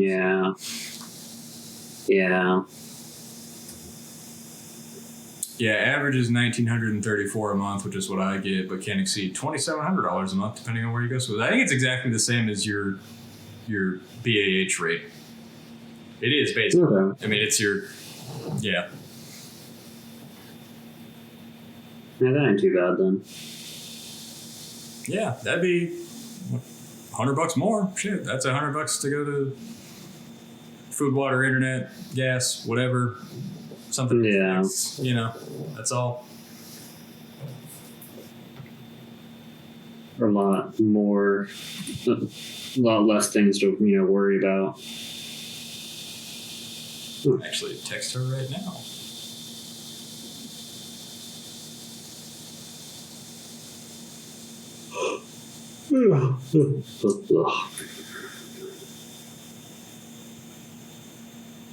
But yeah, I mean, hopefully everything goes well for you. That way you can pay off some bills and shit and be in a better situation overall. Yeah, because I feel bad when I think about like the warehouse project going forward, and it's like, well, I have shit credit and like debt and stuff. It's like, so I'm not like a viable like business partner for any like land we'd have to buy, loans we'd have to get for anything. I'm not a viable like business partner for that. I'd probably actually keep you from getting loans and shit. So like that's why I feel bad because of that. And it's like, well, I got myself into this mess, and it's like I gotta really like do things to get myself out of it. And the one I don't want to do most, the one I most don't want to do is sell the Raptor for what they're going for now. And, I owe 12. They're worth like, let's call it 40. Say I get like 35 for mine. Okay, well, pay off that 12. I've still got 17 left. That goes to the car debt, whatever. And, let's call it that's paid off. But now it's like, well, now I got to get another vehicle. It's like, well, what do I want? It's like, well, now you've got to. Yeah. now I have no vehicle and I need to replace my Raptor. So it's like, and also like that Raptor's, it's like a part of me now, Yeah, I mean, that's the thing. You don't want to sell something just to basically pay off debt. It would hurt. I'd feel physical pain to get rid of it, is the thing. Like, I love that truck. Sometimes I hate it. Yeah. I don't like actively love it every time I drive it or every time I look at it, but I know that if it was gone, I would hurt and I would feel that pain. Yeah, so that's the thing, is like, no sense trying to sell it then. Like, yeah, you probably just need a break from it, if anything. Part of that's why probably this week, starting tomorrow, I might actually like clean up the garage and push the Camaro in there and see how high up in the air I can get it with my jack stands. And it's only 4 bolts to get the axle out. Mm-hmm. Will they come out? Don't know. Will I have to charge my impact gun up? Probably, it's like that's all I got. Like, I have pneumatic impact guns, but I don't have a compressor, so it's like if the gun can't get it, well, it's me and a breaker bar, So, yeah, it's not a rusty car, so I'm not super worried about like that. But yeah, I could have the axle out of it probably in a day, and then the next day drop the tank and swap pumps, and well, from there I gotta fucking either charge the battery, which I have no way to do here, or I could run it back to AutoZone. I could run it to AutoZone and be like, hey, you guys test this, see if it's even capable of being charged, and throw it on the quick charger and try to bring it back to life for me. And if not, it's like, well, it's $100 for the battery, and then Camaro again. Yep. Which would be nice, because then, if I have a Camaro, like, well, then I could actually like do things like get the exhaust and the power steering fixed on the truck, because I could be able to not have it for a couple days because I've got another vehicle. Yeah. It might suck when I like drive the truck to a shop in town where I'm going to let them fix it because I don't have a welder. The exhaust and the power steering, mostly just because I have absolutely no desire to fuck with that. I'm going to take it back to Better Off-Road at Oak Harbor, and I'm going to be like, all right, fix it again, and this time I promise I'm not going to break it. It's been me. It's been me every time. Every time it's broken, I've broken it. Off-roading, doing donuts, overdriving it, stuff that I've been the one that broke it. If I just drive the truck like a normal vehicle on the road to and from places every day, and I don't hot rod the shit, but I mean, it's kind of like, that's the whole point of that truck for you, so. Yeah, but I mean, doing donuts and shit has always been, I have a Camaro for that, I have a $3,000 Camaro for that. I know I'm not going to blow up the power steering in it because I've never done it in any of them, It's, yeah. Yeah. If I want to do dumb hooligan shit, I can do it in my Camaro, not in my dependable. Yeah, your daily. Let's call it a $40,000 truck, even though I didn't pay that for it. But yeah. Yeah, I mean, looking at the price of them, they're going for about $35 now. Well, hey, I spent a couple days detailing it. Exhaust fix shit. I probably could get $35 out of it. Yeah, I mean, that's the thing. All those have like 80,000 miles, and so mine's at like 160, but yeah, so a little less than like 120. But I mean, I bought it. I haven't put that many fucking miles on it. I drive it a lot. I've owned it for a long time. I just don't drive it very much. So yeah, I mean, that's the thing. There's definitely plenty that you could but also I just don't recommend selling a car that you actually enjoy. Like, yes, it's even I with the RX-7, I get really frustrated sometimes with it, but that's because it's my daily. If it wasn't my daily, I'd love to drive every day. Well, that's where the Camaro comes in. It's like, if I do end up moving to Colorado, like, I probably will either sell it with the fuel pump or or fix it and then sell it for probably about what I paid for it. Just because it's like, well, that's one less thing I got to bring with me now. And it's like, I know that engine was like promised to you to swap into your car whenever it got here. We can get another one. Yeah, I'm not too worried. Those things too. LT1 Camaros are cheap and plentiful because nobody wants an LT1. Yeah. It's an LS1, So, yeah. I'm not super worried. I mean, I'm not either. So long as you're, in a better state than that's bad. Better state than you are. It was a calorie mate I had on my desk, and I don't know for how long because it expired in July. And those things don't expire quickly. No, they don't. But also, like, even if they do expire, like, I don't know what there is to them to go bad. They're like hardtack almost. I mean, they're not quite bread. You know, they're like harder than that. So I don't imagine they get like moldy like bread does. But yeah, they're not. They're like 100 yen, so like 70 cents. Yeah, so I'm just not. That's some shit too. Because I have been smoking again a little bit, and 2 packs of cigarettes here at the gas station. It's like $18 and some change, $18.60 or something. Yeah, every time I was like, dude, cigarettes are like $1 in Japan. Why? Depending on what is the difference here? You know, everywhere I bought them at tobacco shops, 7-Eleven, the vending machines, bars that sold packs of cigarettes. Everywhere they're like 130 yen, like a pack. You know. Yeah. I mean, it's like, how is it that they're so much cheaper there than they are here? Oh, just a question for you. Actually, what does it cost you? Like when you sent me cigarettes and stuff here from there, like what did it cost you to do that? Probably like $5-10, not much. Oh, okay. So if it's the only reason I ask, so I got this buddy from boot camp, Alex, and he and I joke, it's a running joke between us about Evangelion merchandise and specifically the lobster, because I hate that fucking lobster. Oh yeah. But he and his wife and their kids went to like an Evangelion exhibit, and I asked him, I was like, did you see the lobsters? And he was like, no, I didn't see the lobsters. And I was like, I hate those fucking lobsters. And I was like, hey, at least you got that Asuka picture. Because I did. I bought a razor at a 7-Eleven in Japan. I bought a razor. I didn't like specifically hunt down a Neon Genesis Evangelion razor. I bought a razor that happened to be at 7-Eleven that day because Chief told me to shave before we flew home.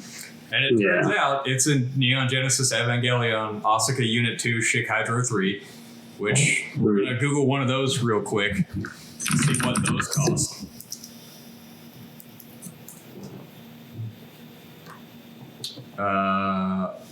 Yeah, they're like $100 on eBay. Oh, the exact same one actually, $28. But yeah, I paid like, I think like $3 or $4 for this because it was just a razor for sale at 7. Yeah. And now it's like, oh, they're ridiculous things. So I always joke with them. I was like, I use this razor like twice. Like, I'll send you this razor. You know, like it doesn't have a blade in it, so it's not like it's got my DNA in it or it's gross or anything. It's just a razor handle. Like, I'll send you this Asuka razor, you know. But yeah, if he can buy one for like $26 and that was the thing, is like, if it's going to cost more than $26 to ship him this razor, then I just won't do it. But it's already packaged and I wrote his address on it and shit. It's here. It's like, so if it costs less than $26 to mail a 2-ounce package from here to fucking Japan, then I'll do it. But yeah, I mean, like here's the. Damn it. It's going to an FBO too, so. Yeah, I mean, there's. Oh, Mike went and posted a picture of him and his dog. But yeah, like there's Yahoo auctions for a bunch of them. Like they're everywhere. They're pretty cheap. Like there's a 6-pack with all the replacements and everything for 8,000 yen. God damn, that's so much money. Fucking razor. USPS is telling me like $60 to ship to Japan. I'm like, that sounds wrong. Well, if you're shipping to his Japanese address, then yes. But if you're shipping to his FBO, then no. It shouldn't be that expensive.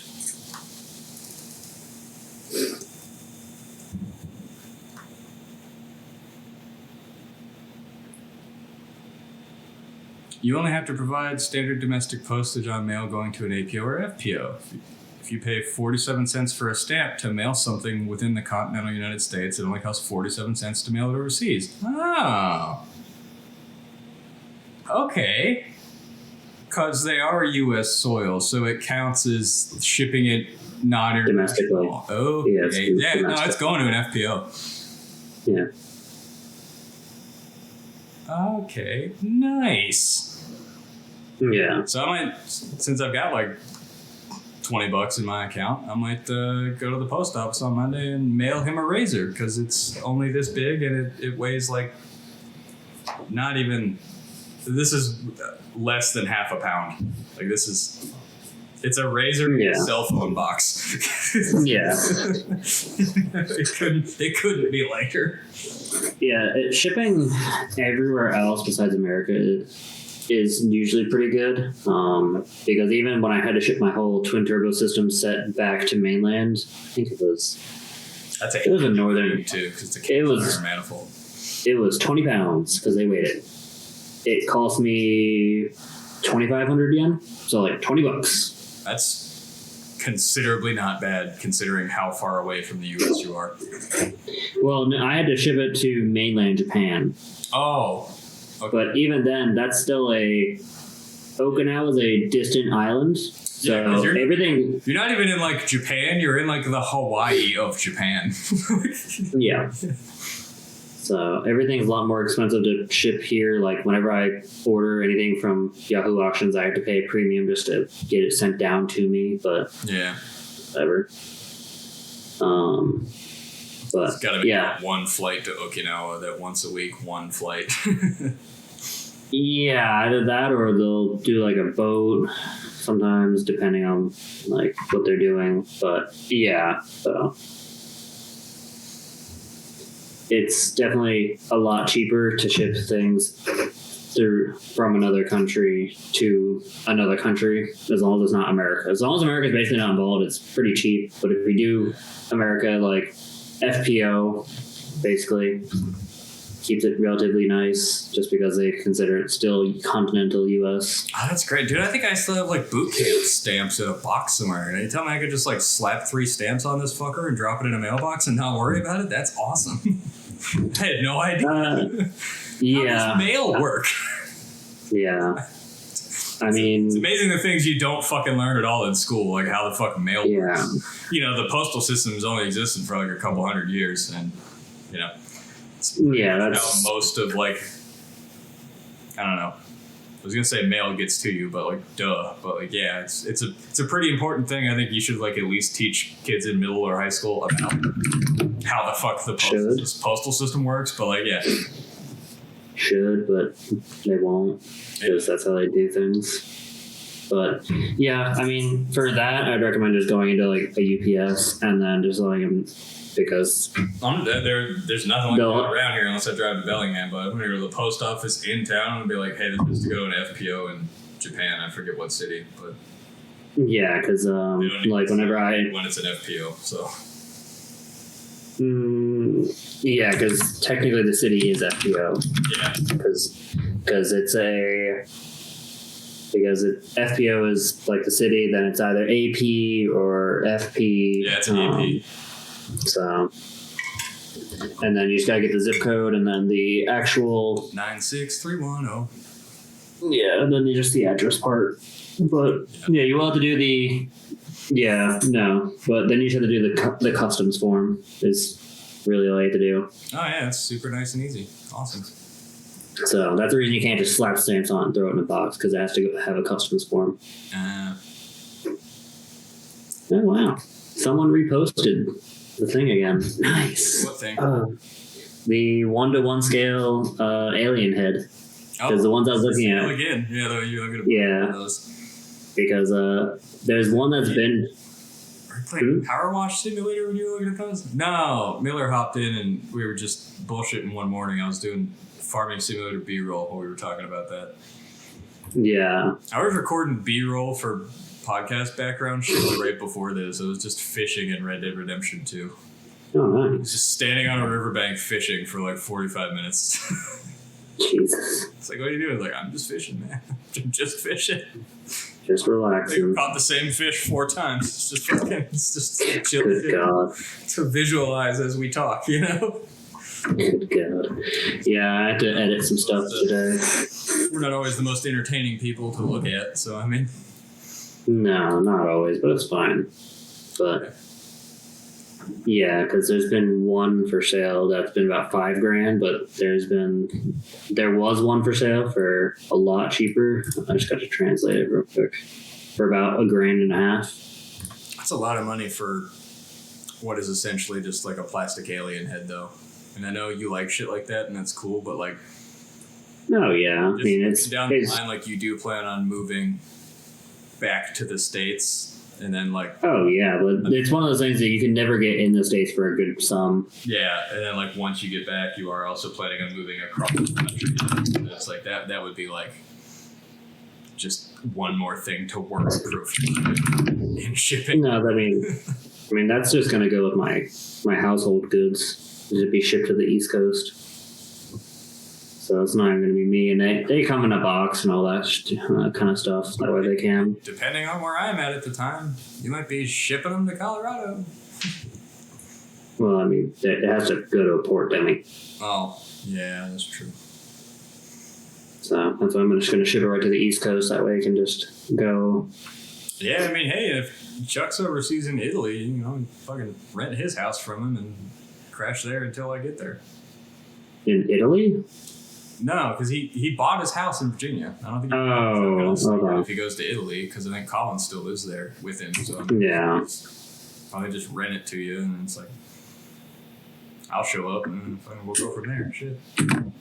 Yeah, I mean that's basically what I plan on doing, was seeing if I could borrow Chuck's place or just rent a place, because I will be going to school for the few months after I get out till I can start the next job. Yeah, I think you guys should talk. I think that would be the thing to do, because he seems, I don't know, it's like no matter what you say to him when you talk to him, like he's already decided on something. So it's like, well, I don't know. He called me one day out of the blue and was asking me a bunch of questions about new Jeeps and shit. I was like, they're Jeeps. They suck dick. Like, even the diesel one, like, it's like a regular Wrangler, but way more nose heavy. And they've had a lot of reliability problems. And he's like, I was thinking about getting one. And I was like, you shouldn't. And I gave him the spiel. I was like, yeah, realistically, for like what you want out of a vehicle, like you should just buy a used FJ. I know they're expensive for how old they are and what they are, but like they don't have The Jeeps. They don't break. So like, Also, a Jeep hasn't changed in years. Like they just keep. the Jeep never changes. There's a reason that diesel engine in the Jeeps was for like 2 years only. Like they're not great.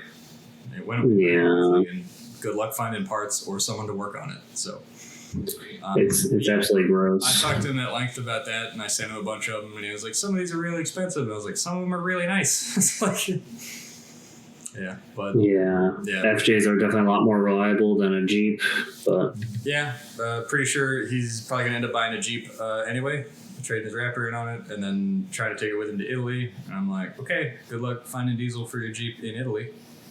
yeah, I told him to buy a really crappy car in Italy. Yeah. You buy a piece of shit in Italy, because like if you have to park it in a parking lot, like it's gonna get hit, it's gonna get dinged, it's gonna get fucked up. Somebody's probably gonna rear end you just driving. Like, yeah, it's gonna happen. Like, Driving's different over there, man. They don't really know how to do it. so definitely plenty of things. Like you get a motorcycle, like a nice little moped and a little cheap car, and you'd be good. Yeah, dude, a Vespa in a car, like a beater for when it's raining. Pretty much all you would need, but same thing is people want what they want, man. It is what it is. Yeah. Try to talk him out of going to Italy too. Try to just convince him to get out and, you know, do like the gunsmithing thing he always talked about. Because he loves guns. Yeah, and he's not gonna be able to do anything with guns over in Italy. Pretty much no. So I wondered. I was like, "Are you?" I was talking about it. I was like, "You're not taking any of your guns with you, are you?" Because I don't think you are. I hope you realize No. those are gonna have to stay here in the safe. Yeah, and kind of just sit for however long. Yeah.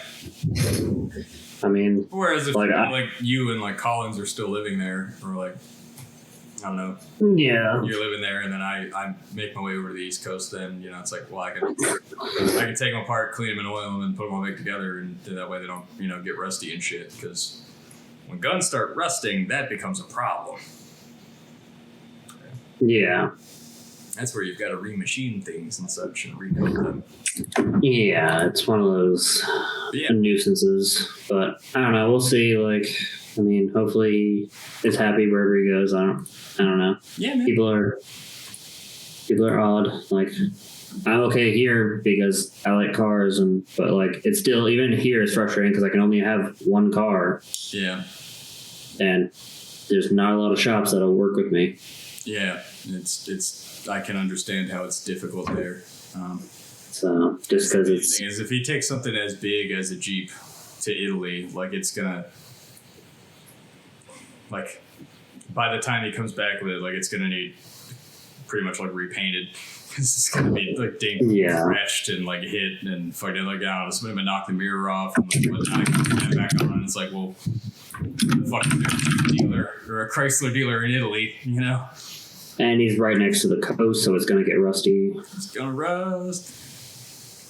Yeah. Yes, I know.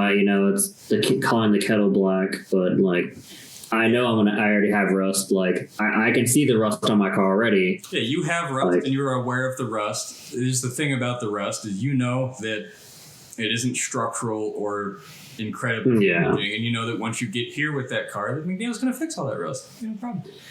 Yeah, that's the thing is it's also my car is worth fixing because it's our not a collectible thing. It's sought after. Yeah. So there's a reason for me to basically deal with the problems this car is giving me. How much is because it is for your art, Yeah. So I had a Toyota Ram little van, but it was not that. It was no fun at all to drive. So it was not.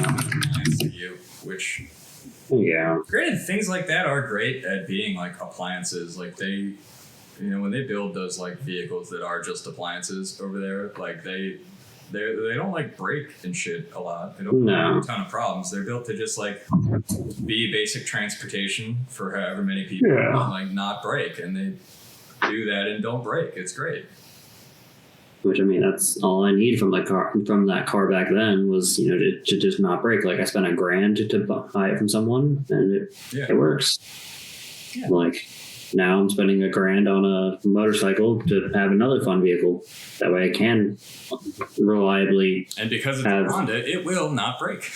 Yeah. So the only thing I gotta do is just get my license in the next few months whenever I get out of class. But yeah, you should. But between you and me, there are a lot of people in the military that ride motorcycles that never went through any of the Navy shit. They just. Oh yeah, but I'm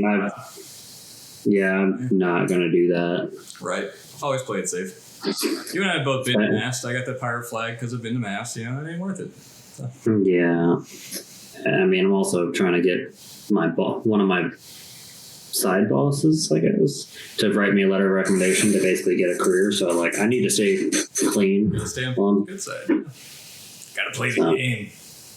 Plus, he already offered to take it to where the motorcycle course is for me. So he's. Yeah. And it's not like you've never ridden a bike before or a dirt bike or anything. So Yeah. Have you ever ridden any kind of motorcycle before? No. Oh. It's going to be a new and exciting experience for you. Yeah. Last time I get discouraged if you fall.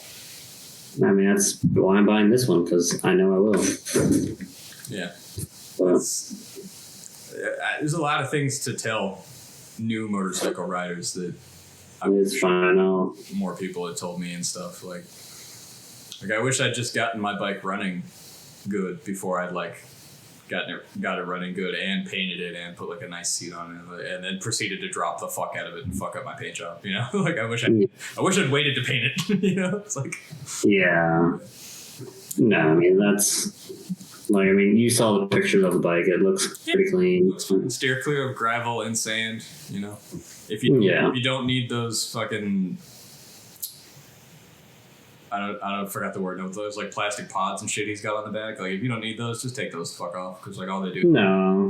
Make it top heavy. So I mean, No, I'm gonna leave it on just because when I go back to the team and I'm working 12s again, it'll be good for storage space. Yeah, throw it in there. Yeah, because I have to bring a lot of food and water because we don't have any of that down where I work. That's ridiculous. Like y'all ain't even got like vending or like a lounge or break room with like a fridge or anything that you could like throw snacks in. Like we have a fridge, but like I have to bring it in. Yeah. And we used to have a kind of vending machine, it's called a Gidunk. Yeah. That sucks though. Like you don't have like an ARO because because I took pride in my ARO. Out of my ARO. That's why I got Employee of the Month. It's hanging in the bathroom now. It's not up there. My diplomas are up there. Yeah, no, we lost that last year when. Riddle me this. Gotta do one associate degree and get 4 diplomas. Pay the right people. Go to diplomas.com. I didn't pay anybody. Gee, I go pay school. No, one is the actual associate for certifications and things. Oh, nice. I can buy you a bunch of fake diplomas. Realisticdiplomas.com. How much are they? I don't know. If you start buying me fake diplomas for things, I will very seriously add them to my LinkedIn profile and make copies of them with my copier and have them in my folder of because I'd scanned all those and then printed them out and put them all in my. I basically still keep an I Love Me binder from the Navy that's got all my shit in it. So what country do you want them from? America would be cool. I was like, they have Africa, Asia, Australia, Canada, Greece, I don't think I'll ever Europe, South Africa, Spain, Portugal, UK, Australia. Something from Oxford would be cool because I don't know if you know this. Oxford University is the oldest institution of learning in recorded history. Yeah. They didn't even have fucking that university calculus. Predates America. I think Oxford might predate the Roman Empire. I don't fucking remember, but Oxford's fucking old. Yeah, so something from Oxford would be funny.